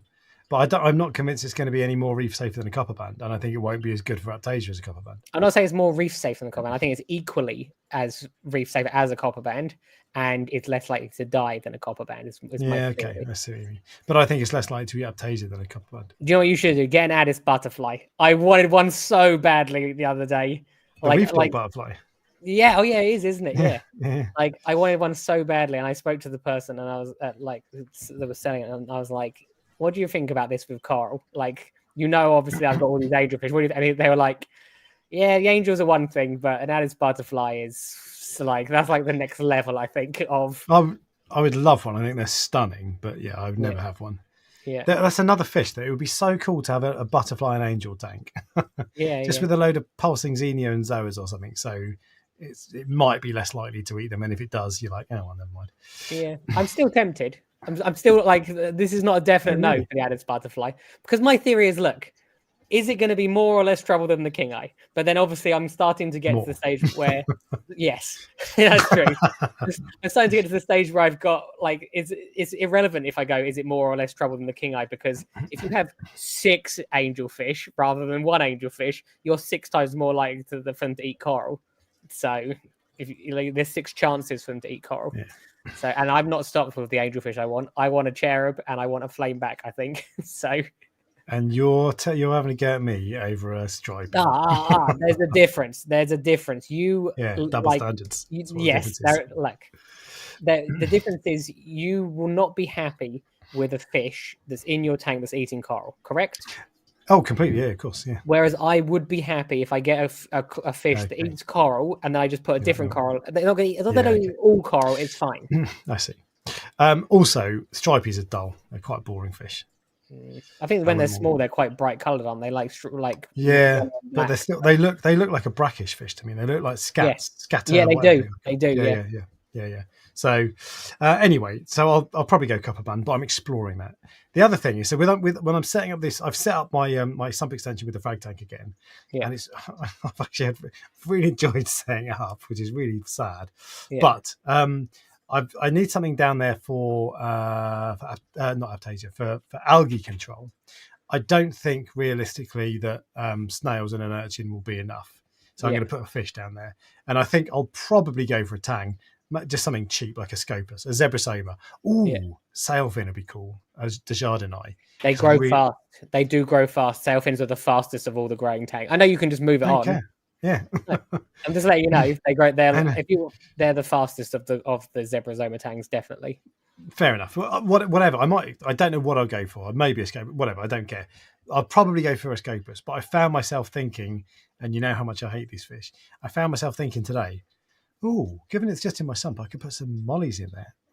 Do you know what's funny? I'm thinking about getting mollies as well. No, Ryan, I know. Not both of us. I'm literally thinking about it. And the reason I'm thinking about it is because for 2 reasons. Firstly, I would probably acclimate the one to the water box because you never know if you're actually successful with quarantine because the fish have a natural immune system to these things. Yeah. Whereas if I put a molly in, it won't have a natural immune system, which I'm not sure is ethical to do this, but it's like a check.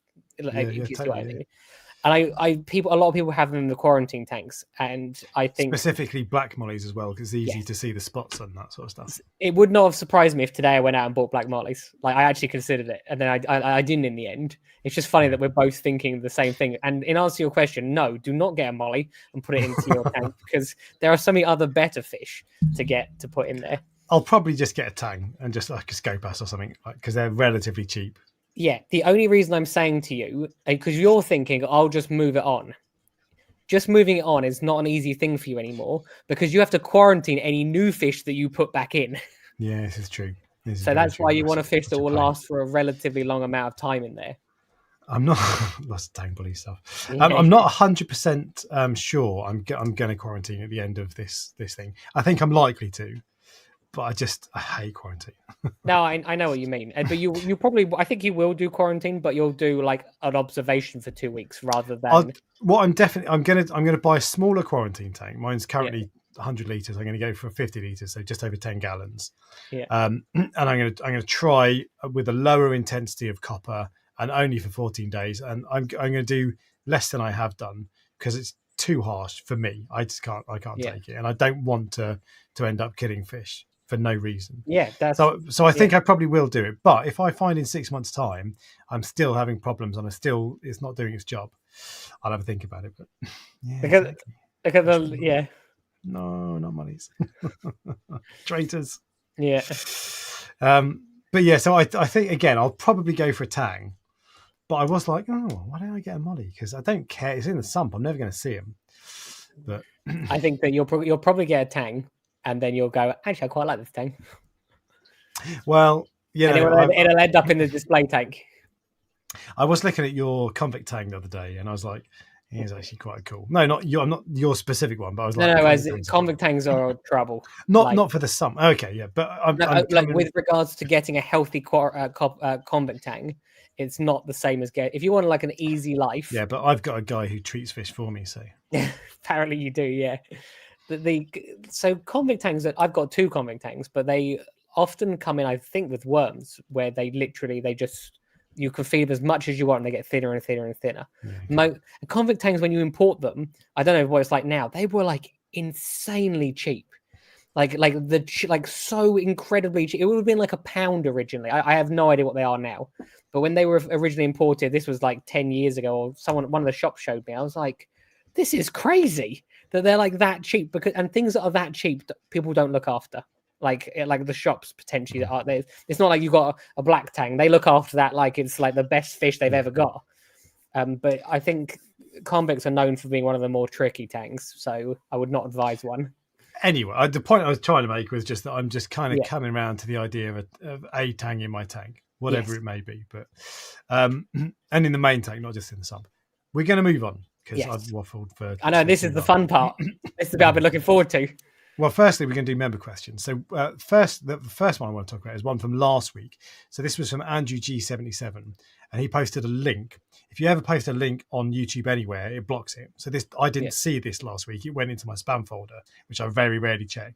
And he said, the latest Parker's Reef tank toy is definitely worth a look. Incredible collection of fish and corals in a relatively simple setup. And it was some guy called Luke's Peninsula tank. But Parker's Reef has done a few tank tours lately. Yeah. He did one the other day of a 15 foot long, 15 foot long tank. I think it was Guy's first tank. It was really good. And I'm going to try to do more tank tours myself. I've already approached one person, which is likely to be in March. And there's another person who I'm going to message, who I know wants me to do a tank tour. So if you've got an awesome Jamie? tank. The one in March? No, it's not. Oh well, no, he as well. Actually, yeah. I've been pestering him for ages, though. Yeah, I'm gonna run out of content soon for this 30-day series. So one day I'm just gonna knock on Jamie's door. I'm like, Jamie, I'm coming over to film the tank. Yeah, do it. But yes, if you've got an awesome tank that you want to be on YouTube, send me a message on the Reef Dork at hotmail.com or comment on YouTube. I've got a water box to show you. Yeah. I'll do yours. Yeah. Well, you haven't got any corals in it, so yeah, I know. But yeah, send me a comment on YouTube. Private messages I get ignored too easily, but comment if you ever want me to see something, put a comment on YouTube. I guarantee I will see it. Yeah. And if you've got a cool tag, or post a photo on the Facebook group, Prestige Reef Show Facebook group, and I will potentially come and do it. If it's like a 3-day-old Red Sea Reefer 250 with no corals in it, and you don't want it to be where it's like 10 hours away from where you live.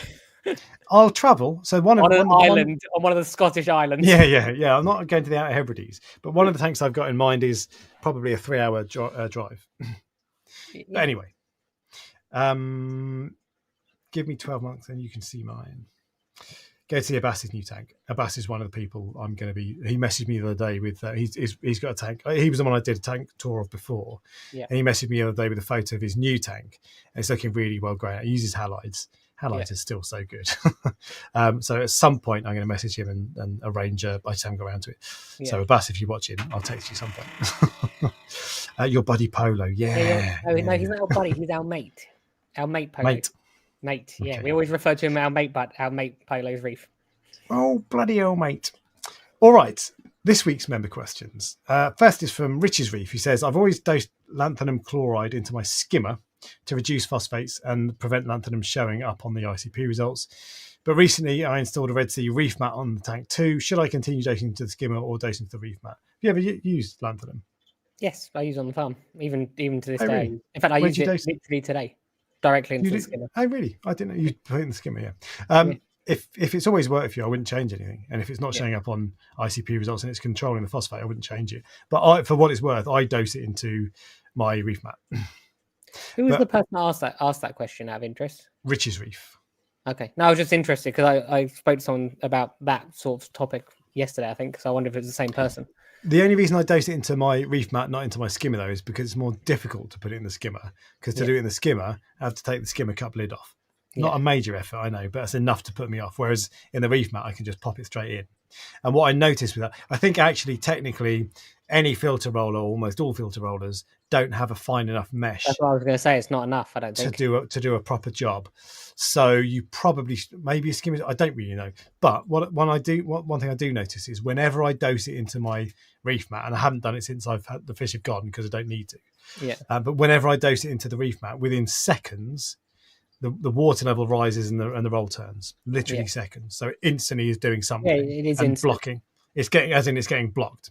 So, Oh yeah, that's true actually. but it does remove something. But if it's working for you, I'll stick with the skimmer. But I've not really been using Lanthanum very long, so better to ask someone better. Have you done it? Have you Yeah, always done it into the skimmer? yeah, Sorry. yeah. Always. I'm not saying that's the right. I think the official line of with regards to what you're meant to do is you're meant to. I think it's a 5 micron like filter sock that you're meant to dose it into. You can't have a 5 micron filter sock or a roller mat because it gets blocked immediately. But I think it's either five or 10. I'm not sure what micron it is. It will tell you if you Google it. But that's what you're meant to dose into that. But skimmer works for me, and I think Milev's Reef just paused it straight into his tank. Just chucks it in, doesn't he? Yeah. But if it works, it works. And again, he's a successful reefer, so there's no point in us 100%. laughing because it works. No, I'm not laughing because I'm scoffing at it. I'm just laughing because it's more bold than I would do it. But yeah. Anyway, so there's your answer. Skier Sailor Biker Guy, interested in getting some rock flower Nems one day. Love them. They're on the list for today. Ryan, do you ever get them in? Have either of you had experience of them being shipped? No, I haven't. Not something I've ever seen in my LFS. No, I don't suppose you're anywhere near Aquatic Emporium in West London, Shepperton. If you are, they've got something. They've always got something. But no, I bought one yesterday actually from a fellow hobbyist. It's really nice. I've got 3 in the K now. They're wicked. You don't see the really brightly coloured ones so often anymore. You used to get some like real insane coloured ones. Yeah, I had a few really nice ones in my last tank. Yeah, and you don't see them so much anymore. They're more like the red and green ones you see. You never get them, do you? I sometimes that I can get. I can get them sometimes, but they're not usually like on the list, and they're not something that I focus on getting. I don't particularly like anemones that much because they stick down to things, and they're not. It's not like if I got a choice of taking a frag plug out or like scraping an anemone off, which you might damage. Okay. I'd rather take the frag plug out. So it's a pain for a coral farmer. Yeah. Okay. Tomo Bish Bosh says, missed the last live stream, but over the Black Friday weekend, I finally went ahead and purchased the Red Sea Nano XL. Cool. Max Nano XL. A mouthful, he says, which I proved by stuffing it up, which is my first ever reef tank. Hey. Since I got interested in the hobby 2001 and started watching your vids. I think, hang on a second, it says read more. I think I want to record and document the process of starting up with videos. Excellent. And hopefully upload them to YouTube. Careful, because you'll get people like Ryan's mates commenting. So as someone commenting, just so you know you're doing it wrong. It will feel good to be on the other side. So as someone looking to start out, what advice would you give both for making videos and starting up the tank and documenting the milestones of the process? Do you want to go first or me? You go first. Okay, it's very, very simple. I'm assuming you have an iPhone or some sort of phone that has a camera on it, and you don't need to do anything special at all. Don't get a microphone, don't get a special light or anything. Just film it. See if you like filming yourself, and then upload that. And if it doesn't get any views, it doesn't matter. Yeah, you need to make probably 5 videos of you just trying to see if you like it. That's what you want. This is on a Samsung. You've got a pro video mode, so you can adjust the white balance. Yeah, and it won't be as good as a proper camera, but it'll be fine. There are loads of people that go, "Oh, I really wanted to get into doing it." I go, "Okay, no problem. Sit in front of the camera, see if you like it," and then they go, "I did it, and I didn't like it." So there are other ways of doing it. So you can I'm not in front of the camera much at all. You can just record it and talk over it or whatever. But so I wouldn't spend any money on video equipment, on cameras and all that sort of stuff. Maybe if you do want to do updates and talking and that sort of stuff, a 10 quid lav mic that you can plug into your phone is well worth it, as we always say. But apart from that, if you're just showing your tank, you really want a professional mode in your camera so you can adjust the white balance, and you want an orange lens of some kind. Which one is it? Is it the Orphec Gen 2 or the DD Gen 2? There's one that's really good. I think it's the DD Gen 2 orange lens. They're really good. But apart from that, so that's like 20 quid on equipment. That's all you need to spend on equipment. If you're showing off the tank, that's all you need. If you're showing off all your cabinet and all that sort of stuff, the cabinet's always dark, so you might want an LED light panel, but I wouldn't worry too much about that. I'll just buy a lav mic and an orange lens and then have a crack. I would say 99% of people that think they want to be on YouTube will film a video, post a video, and then decide they don't want to be on YouTube. I reckon there'll be probably loads and loads of people doing that. So, but talk to East Coast Reefer because he's started up recently and yeah, he's just started up. Yeah, he's got recent experience of it. True. But yeah, I mean, I think it's useful. The only thing, actually, the comments that you get, people calling you an idiot. You can deal with it. Sometimes when you're starting out, that can be a little bit harsh. Yeah. So I remember my first dislike and how annoyed it made me. Like the very, very first one, I was like, what's this person doing disliking my voice? What did I do wrong? And then you realize that some people out there are just bitter. But it's really useful just to even the stuff I don't upload, having a load of bank of footage. There's sometimes I've got terabytes of footage. Sometimes I go back and I look at videos of the tank from 6 months or a year ago, and it's really useful because you're like, wow, that's grown loads. Yeah. So just record loads of videos, record loads of footage, take loads of photos, and have fun with it. There you go. But cool. Welcome to the hobby properly. Yeah. A nice little tank that as well. The Crusade is next, and he says, most annoying fish. I've got a regal tank that likes to rearrange my zoas and will literally swim around the tank with the rock in its gob. Knobhead lol.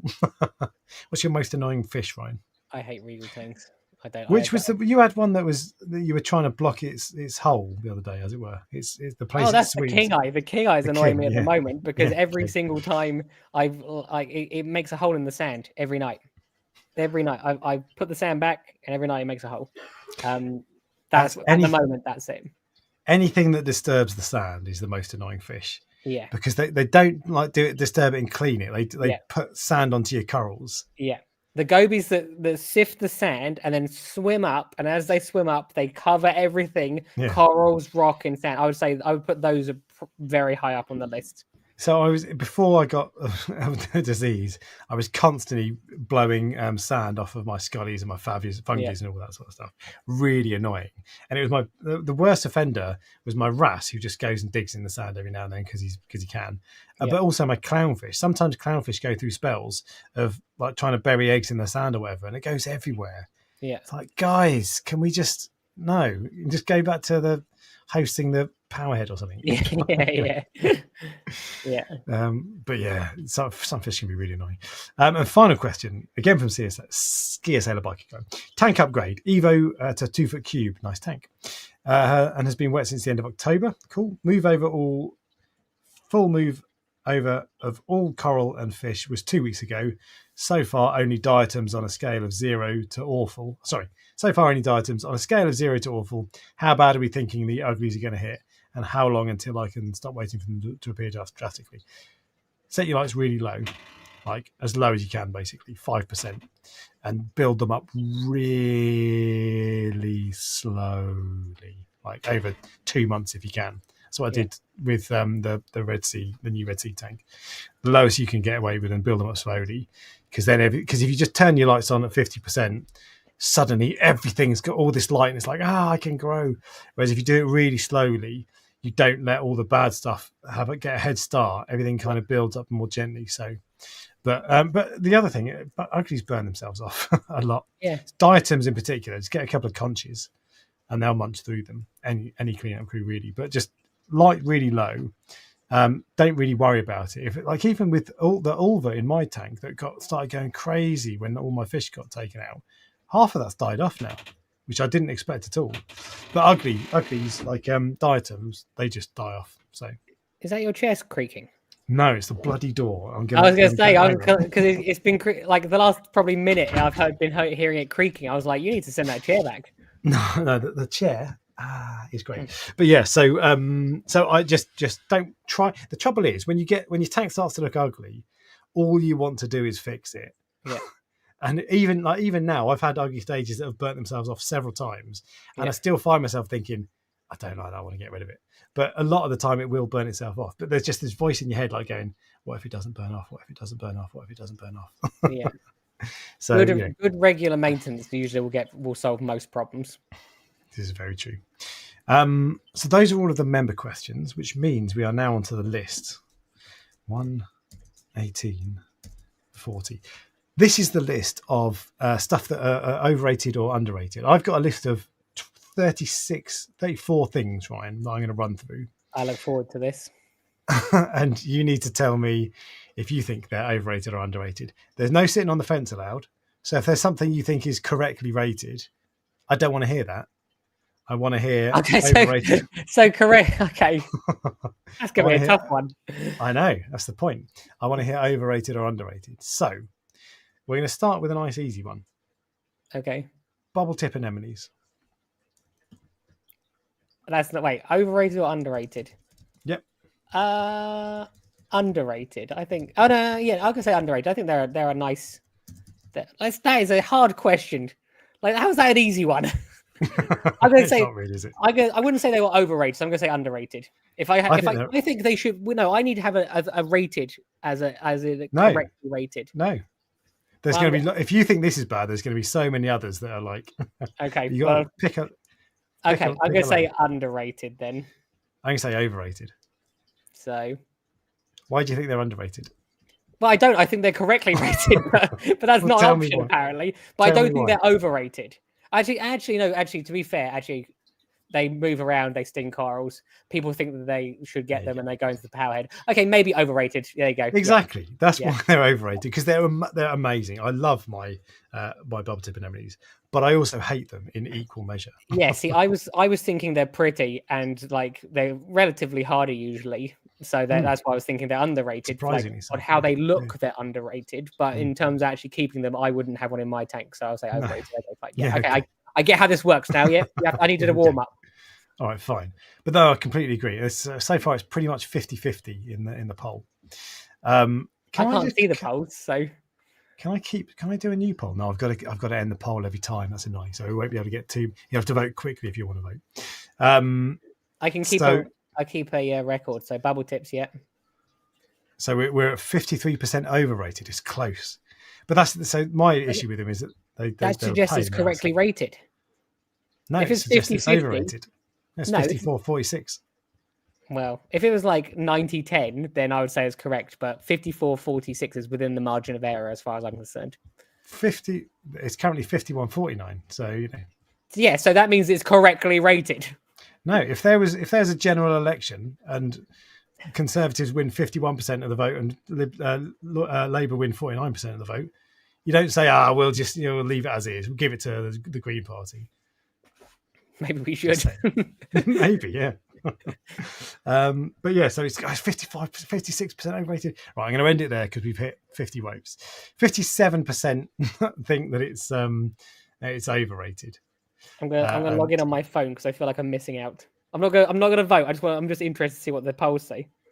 Okay, and I can't copy and paste it for some reason. But anyway, okay. So next one: rock, flower, anemones. Underrated. 100%. And you're going to say underrated too, otherwise, because you would put one that would be overrated first and then underrated second. So that's my theory. Yeah. I didn't actually think about the order, to be honest, but I think they're so underrated. For a start, they're really hardy. Yeah. I have had some disappear and I've never seen them again, so they die. Yeah. But it's pretty unusual. They don't tend to walk around as much as bubble tips, but they do still walk around a little bit, which is annoying. You'll put them somewhere you want them, and they'll detach and blow off in the flow, and then it's the other side of your tank, and you're like, But they're not as stingy as bubble tips either. Yeah, you get more colours if you shop around enough, anyway. So I've got in that tank, I've got a yellow and red one, a red and green. Red and green's a bit boring, and I've just got a pink and red one. Yeah. They're really nice. And in my last tank, I had some really nice ones. So they're hardy. They don't tend to sting as much. They don't tend to wander as much. They tend to be happier in a certain place.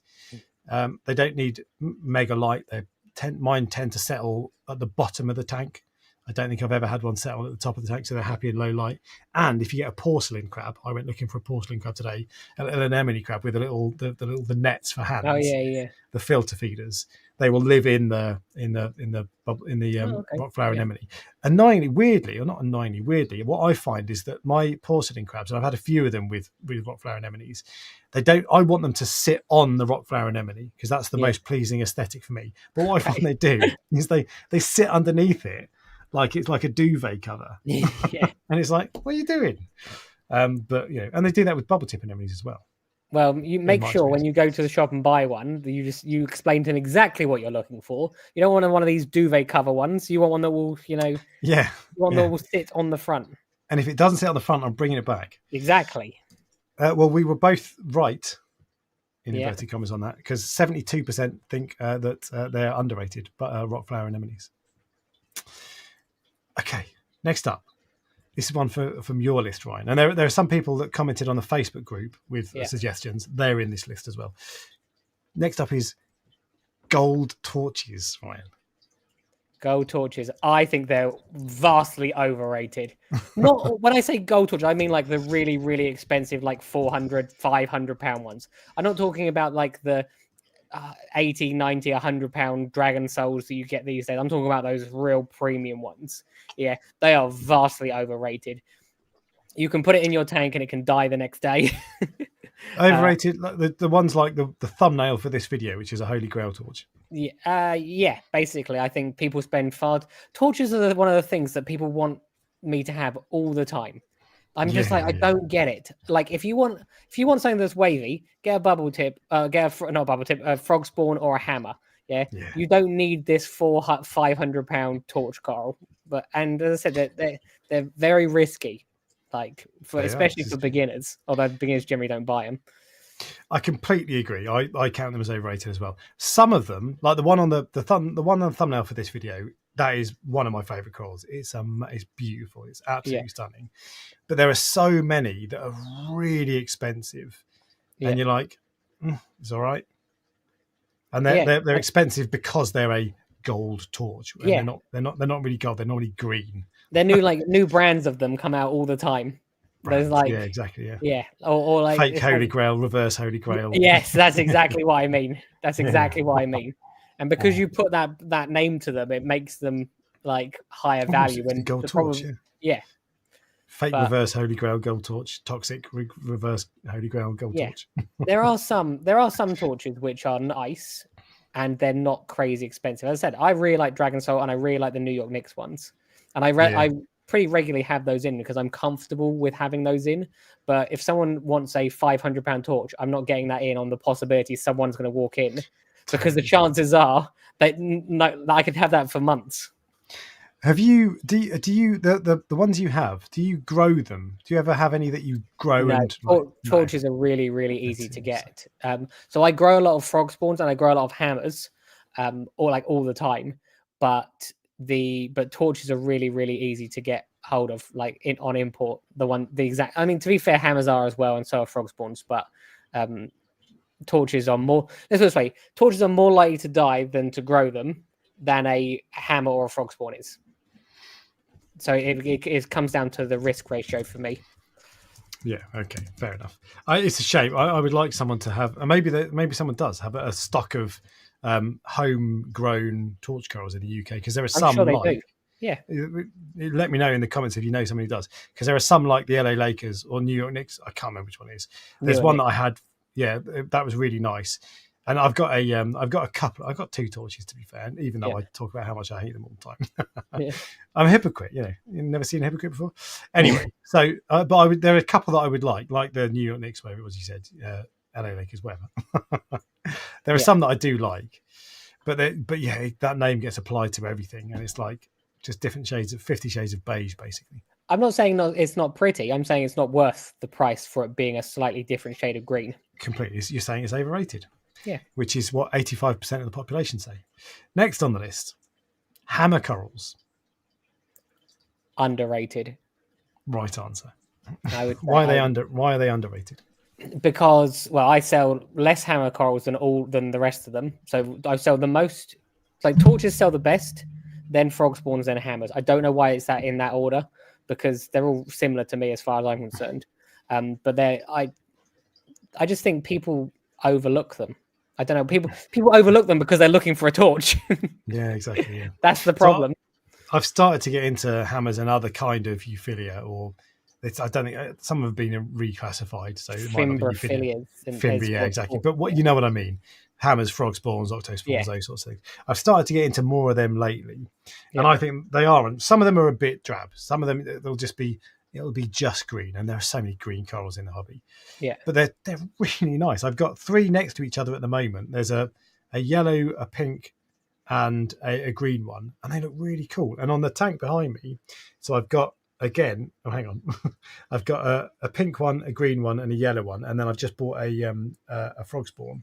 They look awesome. Yeah, they're so cool. And when they are grown out as well, being on the back, fixed to the back wall with my reefdork.etsy.com 3D printed wall mounts, when they're properly grown out, that's going to look so cool. And I've got another one in the other corner. I can't wait. what people I think the difference that people like, the reason people like the torches is because there is a few millimeters of more sway. So hammers will grow this much, and then the torches will have a little bit extra. No, like some torches go crazy and they have really long polyps. But generally speaking, the hammers have much like shorter polyps than torches. That's the thing. So hammers are a bit more of a jiggly coral, whereas torches are proper long tentacle sway. Yeah. That does look better. And the same with gonnies. That's part of the reason. Some of my gonnies have got crazy long tentacles. That's why they are better in inverted commas at that. The flow is better, but yeah, totally. But no, I agree, underrated. And 60 votes. 87% of people think that hammers are underrated as well. I think it's interesting. I'm waiting. Something's going to come up, and where we're going to say something, and then everyone else is going to disagree with us. But it's not happened yet. Well, let's see if I can find something.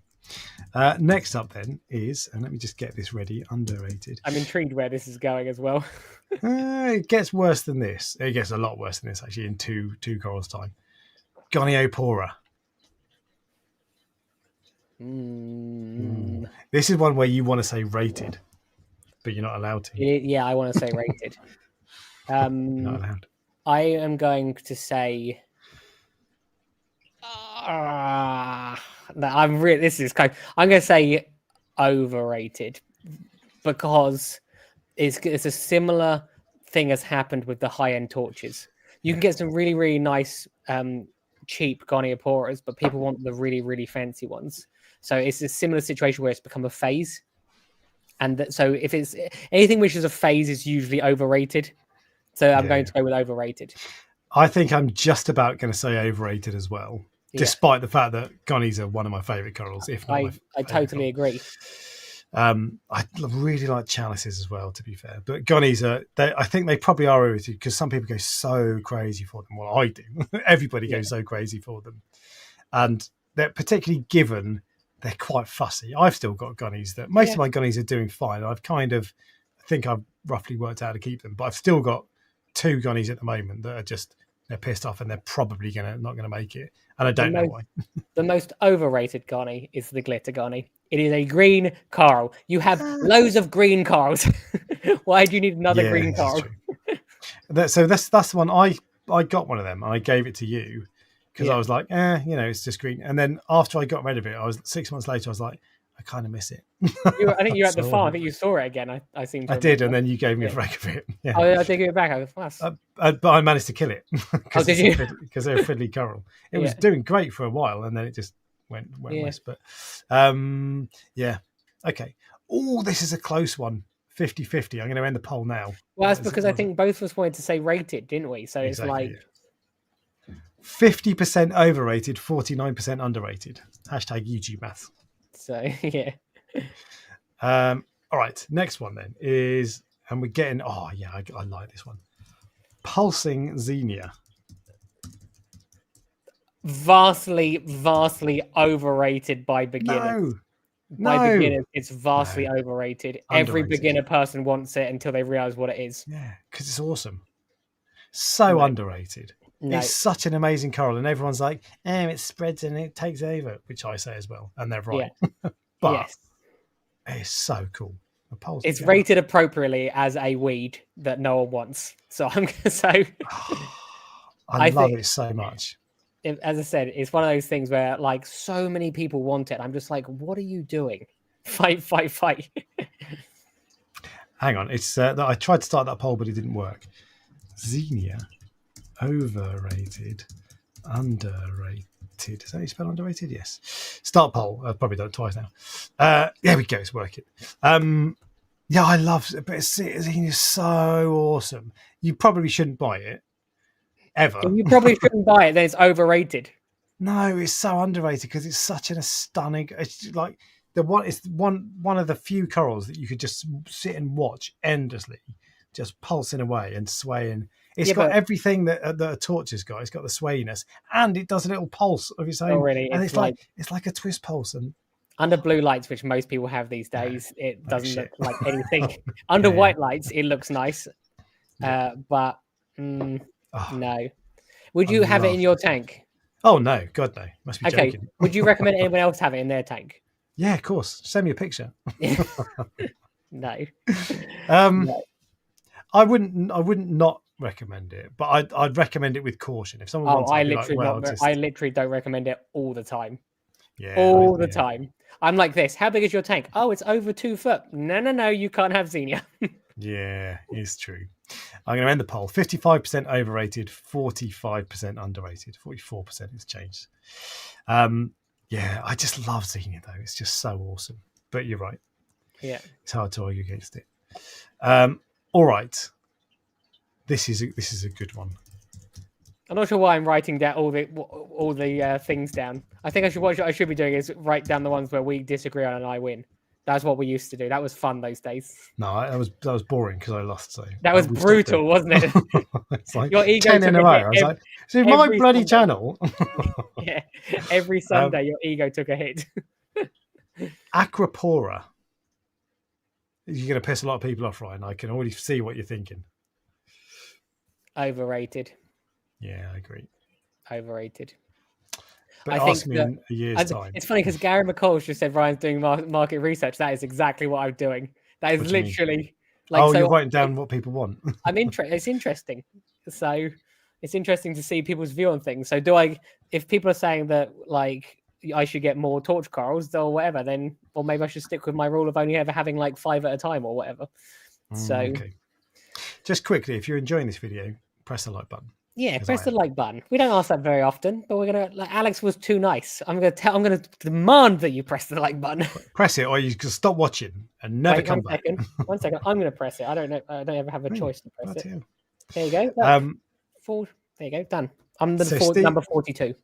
Steve Webb makes a very good point. A fully grown out acro tank cannot be beaten. Can it not? And Sean Russell says, "I don't know where this is going."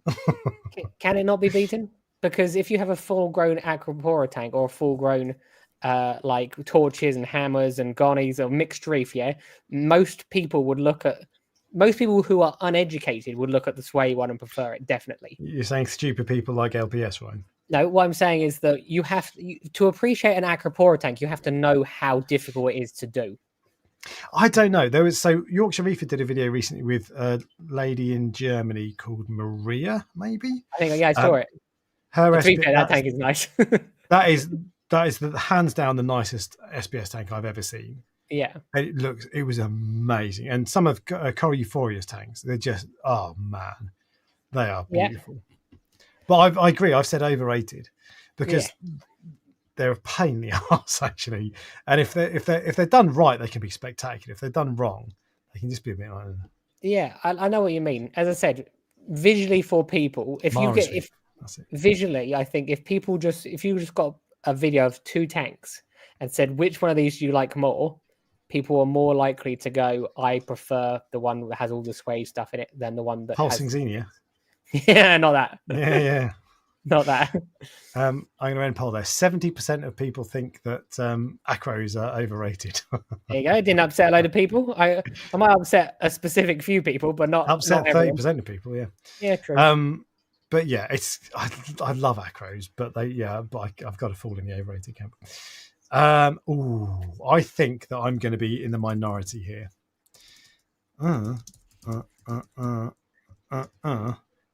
Overrated. I want to get this so people are voting at the same time. Overrated. Underrated. Bounce mushrooms.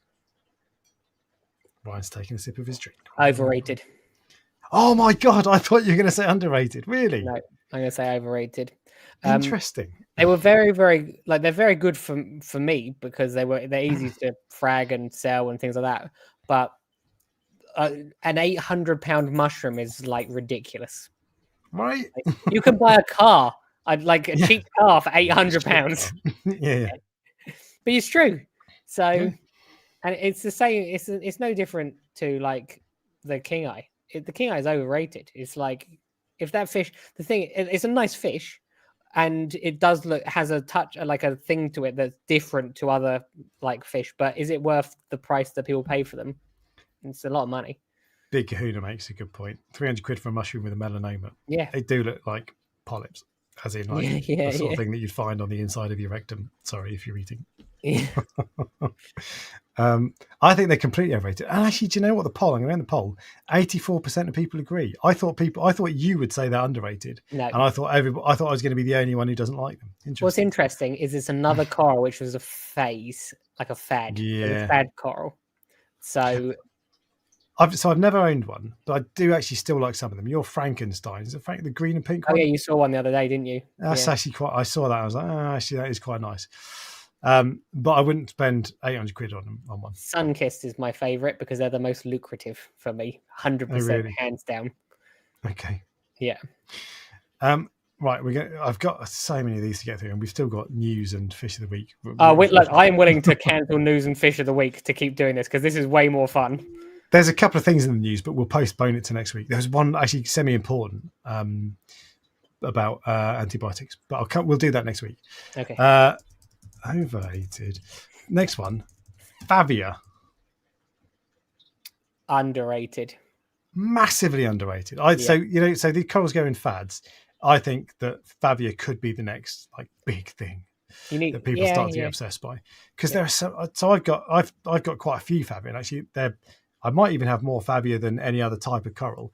Maybe not quite, but it's up there. I love them, and there are some that just look the colours you get are amazing, and they encrust. I find they're generally not that aggressive. There are some that are super aggressive, like a war coral. And the trouble with Favia is, something that I call a Favia is probably actually one of 10 different types of coral. Yeah. So the Favia is like this group of encrusting LBS corals. Yeah. But as a general rule, the Favias I have aren't that aggressive. And I find when they come into contact with another coral, it's like a stalemate. Yeah. They don't like completely take it over. That's not completely the case. But there's some mental colours with Favias. Yeah. 100%. They're easy to keep. Yeah. Again, they're one of the corals that is overlooked when people come to the farm all the time, and I'm just like, why? They're just as pretty as a colourful chalice, and they're not even that different looking. Yeah. So they're not quite as bright. So I've got a purple one in the cade, and it's a really nice purple, but it's not a very bright purple. Yeah. Whereas there are some chalices like the watermelon chalice is super bright. JJ says overrated means you don't like them? ? I don't think those are equal. Does overrated mean you don't like them? I don't think so. No, I don't. No, I actually like bounce mushrooms, but I like them for a different reason that other people like them. As I said, Yeah. I just think that are they worth the money? Could you get a nicer coral for cheaper than those? Is maybe overhyped is a better word. Yeah, anyway. True. Okay. And 81% of people think that Favia are underrated. Interesting. Go out and buy them then. If 81% of people, you can make them overrated by if you go out and buy them this weekend. There are loads. I love them. I'm just going to put over and under this time. Next one, Stylociniella, which is, you might have to Google that because a lot of people don't know what it is. Yeah. Underrated. I think people fear them because you say Stylociniella and they don't know what it is. So they're like, oh, I know what a Montipora is, but I don't know what that is. So definitely underrated. So that is a burning banana Stylociniella. This one, Signature Fags had this a while ago. Yeah. And people myself including, went crazy for them. And you have them now. I think they're quite common now, whereas at the time they were quite rare. You don't get many corals that yellow. And that is not, none of these photos are like crazy edited or whatever. Maybe a couple of them are. but they're that kind of color. Yeah, They're they're awesome. that bright. Yeah, Yeah, they were one of the corals when I had them in the bottom tray so people could clearly see them. Like people would buy them. Like everyone took them pretty much. Anyone who had SPS took them. And when you say they're not that much, they're basically the same as a Montipora. They're really easy to keep, but people fear things they don't know. This is very true. We're going to move on because we've got a lot to get through. And I'm just going to start talking to you about these. Cyphastria. Underrated. Underrated, I agree. I love Cyphastria. You've got loads as well at the moment. Yeah, I got loads of different types because I rate them. You rate them. I do. Yes, you get loads. So they're pretty easy to keep. They're good low light coral. They'll encrust, which means that the area of rock they go on ends up looking really cool. They're not like long polypy wavy type things, but they look really cool. You get some really bright colors. Yeah, they're bright colors. They got a pattern on them, and they also grow in the dark. Like they literally will grow underneath the cave. I'm not saying you want that, but if you've got a shaded area, they're great. The only thing with that is because people often ask for that. They're like, "What corals can I get that grow in the dark?" A Cyphastria that will grow into dark patches. Yeah. It looks a bit rubbish because corals look best when they're lit up. That's true. So actually, the reality is when you get that, you're like, it looks cool on the top of the rock, but underneath it's just a bit boring. But yeah, true. But they're still cool. And lots of people think they are underrated. 87%, in fact, loads of people.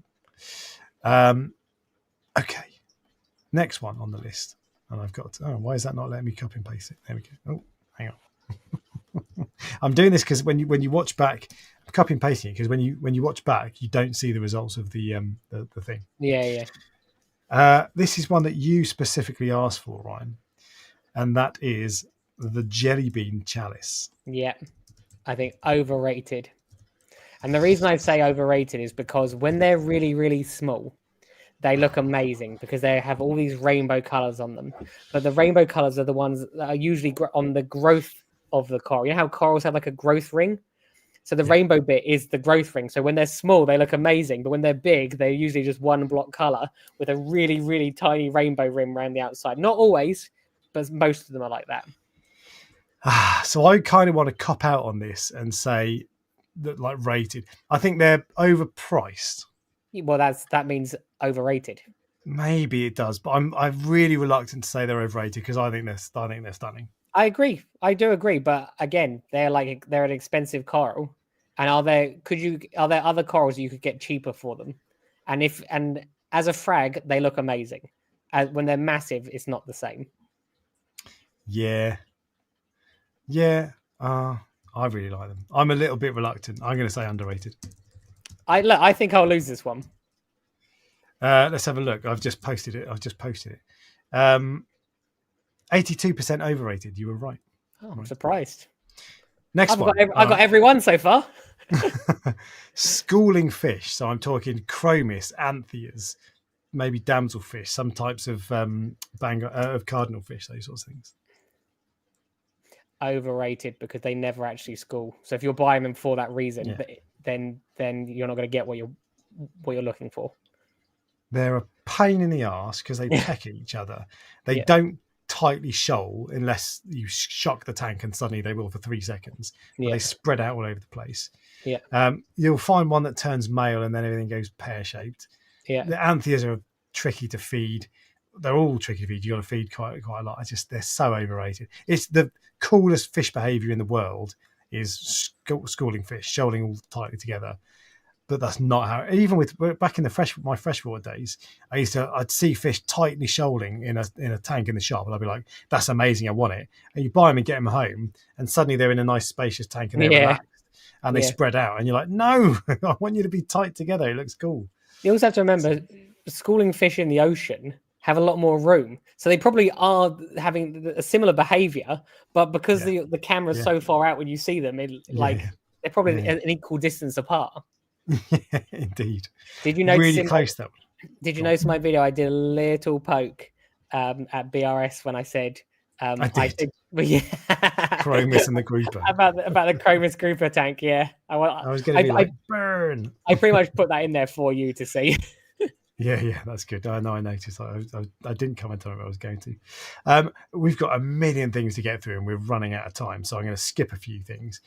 Actually, we'll do a quick fire round for a few of these where we don't. Wait, don't Post it do in the chat. polls. Firefish, Underrated. overrated. Wrong. Nice try. Nice guess, Okay. but you got it wrong. Sorry, mate. Angelfish, Underrated. overrated. They're a pain in the ass. They eat corals. Yeah, I know, but if you're cool. buying them for a fish that looks that's pretty, that looks like a stunning fish. Let's say who said it has to be a coral tank? They have more colours on them than most other fish.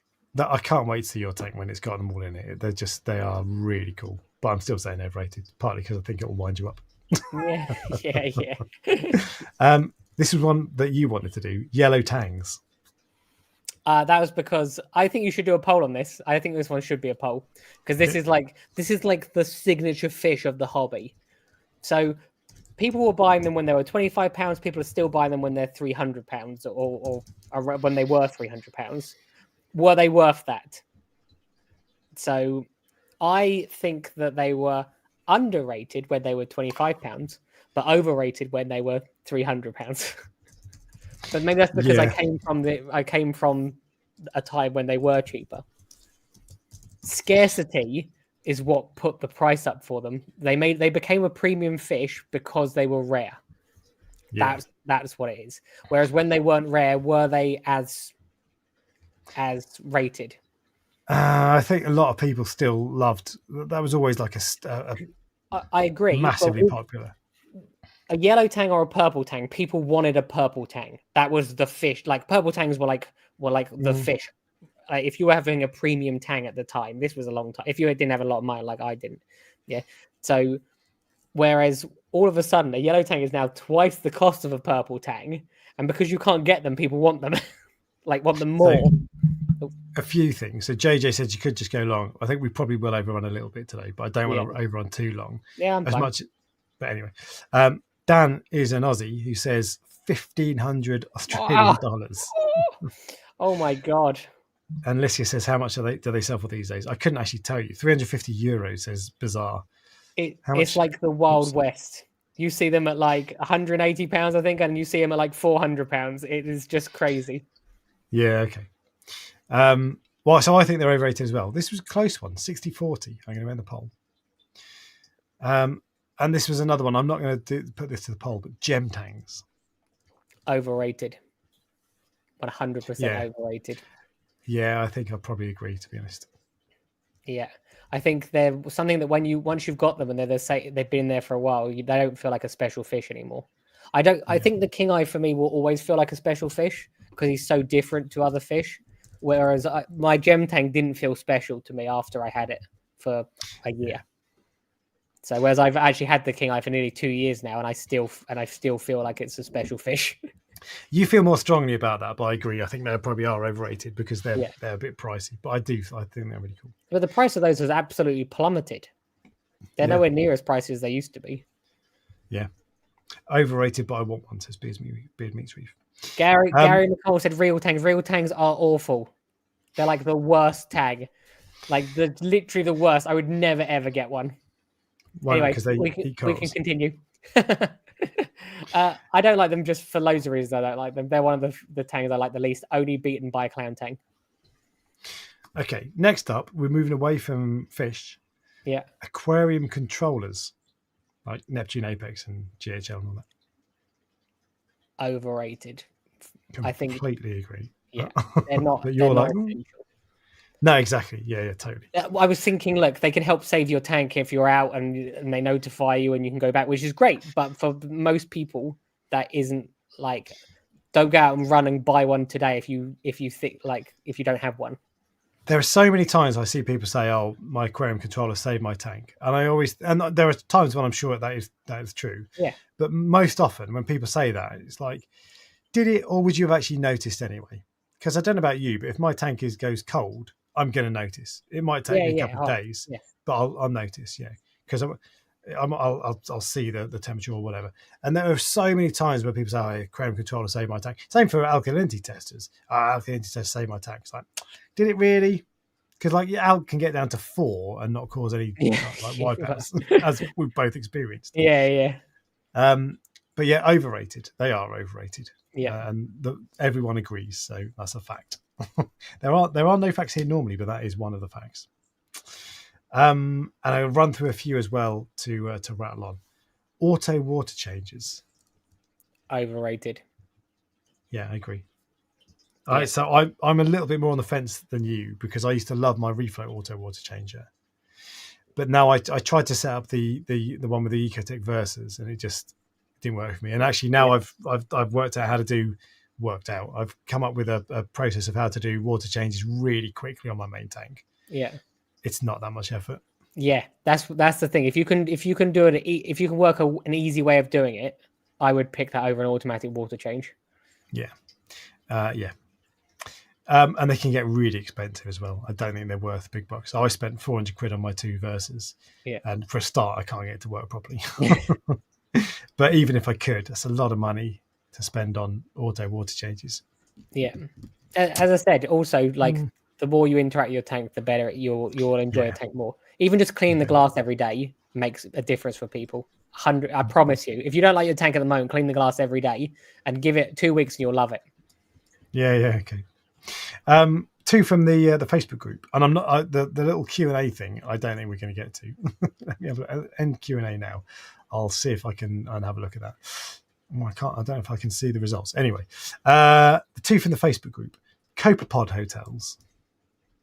Overrated. Massively. Why do you think they're overrated? Because they'll find somewhere to live anyway. So. But the point of a Copepod hotel is that you can keep it in your sump. All the copepods go in there, and then you move it to your tank, and then they get eaten by your fish. I feel like hotel is probably the wrong word. It's like it should more be like copepod massacre chamber. Yeah, that's true. Abattoir. It sounds too nice when it says hotel, but I just think you can usually get like copepods will go in the tank through the return pump anyway. So do you need a specific hotel for them? If you especially live rock in your sump, it does the same thing. Exactly. And your fish will eat them. And moving a pod hotel from your sump to your tank and all that time, for the first week, you're like, it's brilliant. And then after that, you get bored and you're like, oh, sod it. You give up. I think they're a waste of time. Refugiums. Overrated. Yeah, you've never had one, have you? So no, but I even I saw something the other day where I think Jamie Craggs is getting rid of his refugium. I think there was something they were saying on that because he's obviously studies it, so he must have realized something that it's not worth having. So. I think I'm going to join you. I've not had a refugium for a while. I've had a few in the past, and I really like them when I like them. But I find that they're a pain in the ass because the algae grows really quickly, and then you have to remove it. And when you remove it, you get strands everywhere. It kicks up dust everywhere. It drips all over your sump, but it's a pain. You have to do that quite regularly. It's quite a lot of maintenance. Grows pests if you get Aptasia. That's where it loves to grow. Yeah, that's true. It'll bring your nitrates down. It won't do much for your phosphate. Don't care what anyone else says. I've tried everything. Well, not everything, but I'm sure there are ways of doing it. And it sucks out iron and other trace elements. So yeah, correct. Yeah. And there was a spell when everyone was doing it overnight because of your pH balance, but who cares? There you go. Okay, overrated. We agreed. Live rock. Underrated. Agreed. Vastly underrated. Yeah. And underused as well. So I don't use live rock. Actually, well, that's not strictly true. I always start a tank with live rock from an old tank, but not. I never make my scape out of 100% live rock. Yeah, no, yeah. You don't need to. However, I do think that I want to put man-made rock vastly overrated. Is what I want to say. Really, it causes so many problems. Buy dead live rock. That's what you want. Dead live rock, and then add live rock to seed it. That is the best way to start a tank. That's probably right. The man-made rock I like is the stuff you can get. You can tell them to make, and it makes the right pattern, and it's got little coral holes and all that sort of stuff. Like real reef rock, I've not used for a long time. I used to use it quite a lot, but I don't think I'd use that again. No, I've used different types. I wouldn't do it again. I can see you're flagging. Oh no, I'm actually all right. It's more the fact. Obviously, I've got a light now, haven't I? This is the first time. It's quite intense having a light in your face. But and my life. I said I'm actually enjoying it. So we'll go as long as you want. It's great. we won't go much longer. As much as anything, the longer these live streams are, the longer they take to upload. True. As a podcast. Anyway, Hannah checkers. Oh no, you can't say Hannah checkers because some of them are absolutely brilliant and some of them are virtually worthless in my opinion. Hannah alkalinity checker. Underrated. That is, everyone should have them. The alkalinity one. Yeah, the alkalinity one. I think everyone should have. Overrated. 100%. No, overrated. Disagree. So I have one and I like it. And I wouldn't use anything else. Being wrong or something. Right, that's it. I'm putting this to a poll. Start a poll. Underrated. Vastly underrated. I would have put it as rated, but alkalinity is the most important parameter that people should be testing on a regular basis, and it makes it really easy and it gives you an accurate result. It's all right for you who's got like a 10 quid Salifert checker. It takes longer.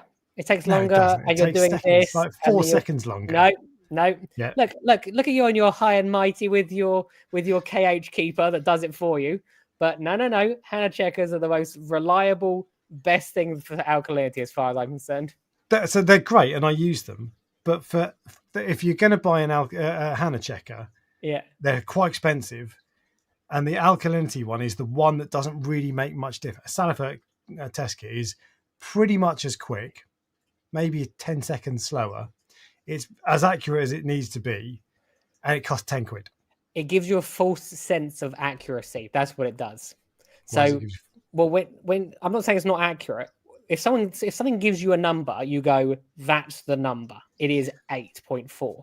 Whereas if you have a Salifert test kit, you're like this, and you're trying to work out what the number is. So I don't know what the thing is, but someone just wrote Alex is getting spanked. So I'm assuming you're losing this one. This is 73% say underrated. But so there are some like the nitrate Salifert ones. They're quite difficult to read, and I've had several times when I've got a result from a nitrate Salifert kit, and I can't work out if it's 0, 5, 10, 15, 20. I've got no idea. It's irrelevant. Any of these, as long as it's above 0, as long as there's pink in it, you're good. But if it's 0 to 25, I'm like, which one is it? I can't work it. With the alkalinity one, the Salifert one, I think it changes at a certain point, so you can't really get it wrong. Sorry, I forgot you're colorblind, aren't you? So these tests are hard for you to differentiate. Not colorblind. You can't keep saying that. But I don't think it's difficult to see between 0 and 25 on a Salifert nitrate test kit. Well, you're mistaken. So there we go. Okay. Salifert test kits. Salifert test kits I would say, are underrated because I think people should. They're for many things. I'm happy with nitrate, ammonia. If you're at the beginning, it will do. They're cheap. You're going to test it 3 times and then you don't need it again. So don't buy an ammonia Hannah checker. So yeah, I would say underrated. I agree. And Salifert Salifert calcium and magnesium in particular.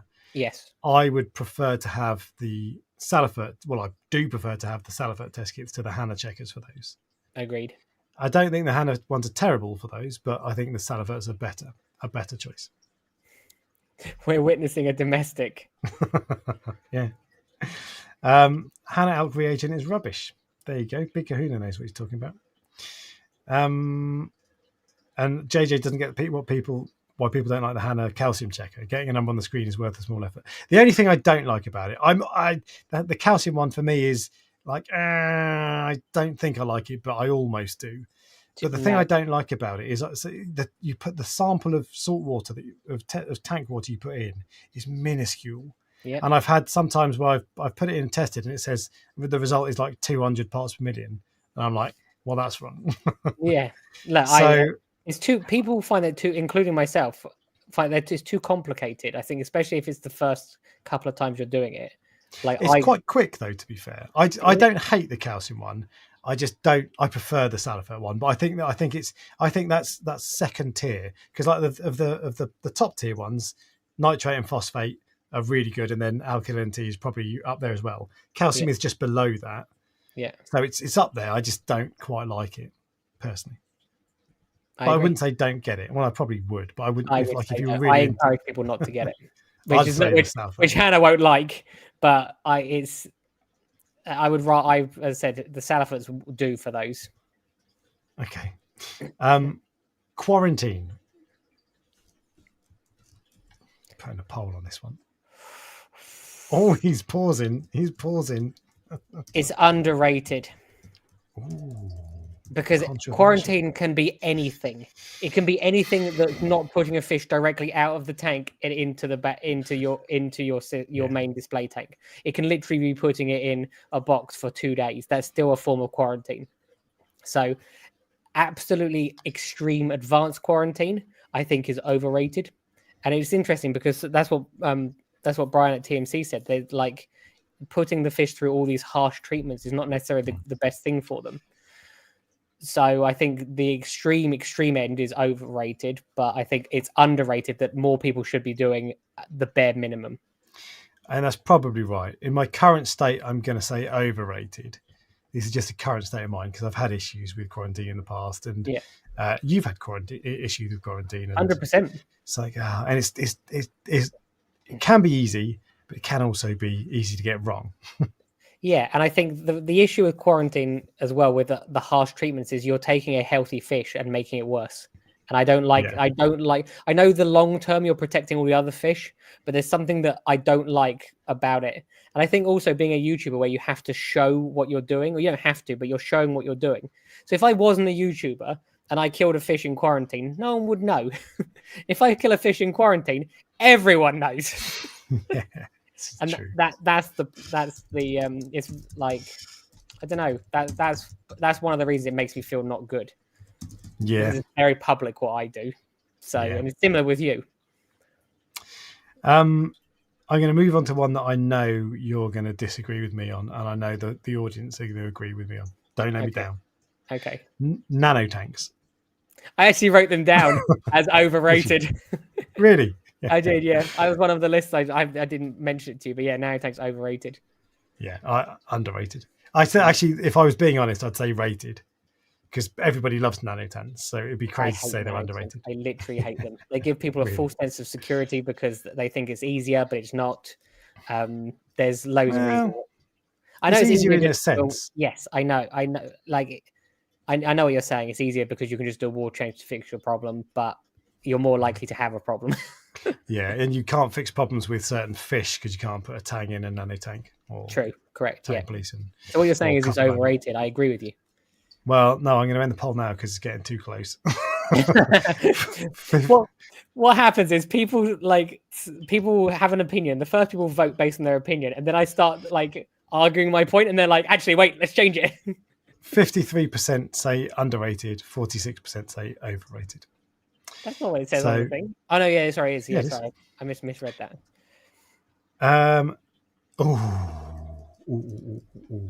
I'm interested to see what people say about this one, so I'm going to put this up on. I thought you had some really, really controversial ones. Acros. Having multiple tanks. Overrated. Massively overrated. Yeah. The reality is just like, for some people, they'll love it, and there's nothing better. For me personally, just it's too much. Too much work. Yeah. I have feels like the dream. But I have 4 tanks, actually, 4 systems, including the quarantine. So yeah, it's a pain. But that's my full-time job, so I can't really complain, can I? No, this is very true. Everybody's saying overrated, or not everybody, 73%. I'm going to do 3 more things, and then I think we're going to wrap it up because it's got 2 hours, 10 minutes past. UV sterilizers. I'm going to say underrated, but I don't really know. I would say rated. Yeah, is what I would say. Well. They can fix certain problems, like they can definitely fix bacterial problems, but with other than that, it's hard for me to specify, like to go, yeah, that's definitely doing it, is helping. I wouldn't disagree. Feeding corals. Overrated. There are some corals that need to be fed, but most of them don't. Yeah. Some corals that need to be fed. Sun corals, non-photosynthetic corals. Yes, yeah. It's fun sometimes, but you can get carried away very easily and just end up soiling your tank, basically. Yeah, I agree. And the last one, and I didn't get to. I'm sure people have made suggestions in the chat. This has been taking longer than I thought it might do, and you and I waffled for too long. The True. last one is Wi-Fi stuff. So anything on your tank that's Wi-Fi. Most things you change with your tank, if you make adjustments to your tank, you usually do it from in your house. I find I'm never like, I don't know, at the zoo thinking, oh, I need to adjust my dosing pumps. I'm usually sitting at my table having just tested it, and then I need to change it. So sometimes it's useful, but it's not. I wouldn't say it's overly necessary. I think it's overrated. Exactly right. Sometimes it is useful, and there are times when I've been away on holiday, and my Reef Factory KH keeper is telling me my alkalinity is too low or too high, and I can increase or decrease the dosing. But realistically, if I left it a week, it's not going to wipe anything out. So, and it's just another thing to check in. And one of the things that I did, I took away a load of, in this room in particular, I had 2 tanks for a period with loads of Reef Factory stuff on it. And I found, I don't know if it was because I had so many Wi-Fi chips that it was causing me problems, but I had connection issues. Whereas on the tank downstairs, when it was closer to the router, I didn't. So Wi-Fi stuff can be a bit of a pain in the ass. And I actually like that Mobius is Bluetooth. Yeah. Because if you're changing your flow, I never need to change my power heads whilst I'm at work or on holiday. Same for the lights. So actually, there are times when Wi-Fi would be really useful, but most of the time, Bluetooth is the way. End poll: 63% agreed with us. Right. Well, I really enjoyed that tonight. Did you? Me too. I would happy to do it again with the ones that we missed off, because the interactive ones like this are actually quite fun. Yeah, like where you get the audience, they'll chat involved. They're quite fun. Also, you don't know who's going to win, so I get a little shot of dopamine every time I beat you.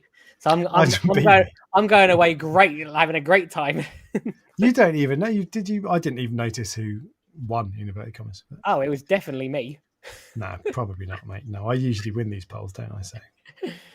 So, very good. Okay, well, in which case there was some news actually. I'll come back onto the news next week. Yeah. Was there anything I really want to talk about today? Nah, it can wait. Right. Thanks for joining, guys. I'm going to go and spend the next 4 hours trying to upload this as a podcast. Yeah. Catch you next week. Oh, we got Ed from Reef Keeper Mars next week. Oh, do we? Good. I thought that was coming. Yeah. I'm actually really, really looking forward to that one. It's going to be the reality of running a local fish shop. It's going to be really cool. Yeah. Brilliant. Okay. Right. Cheers, guys. Bye. Bye.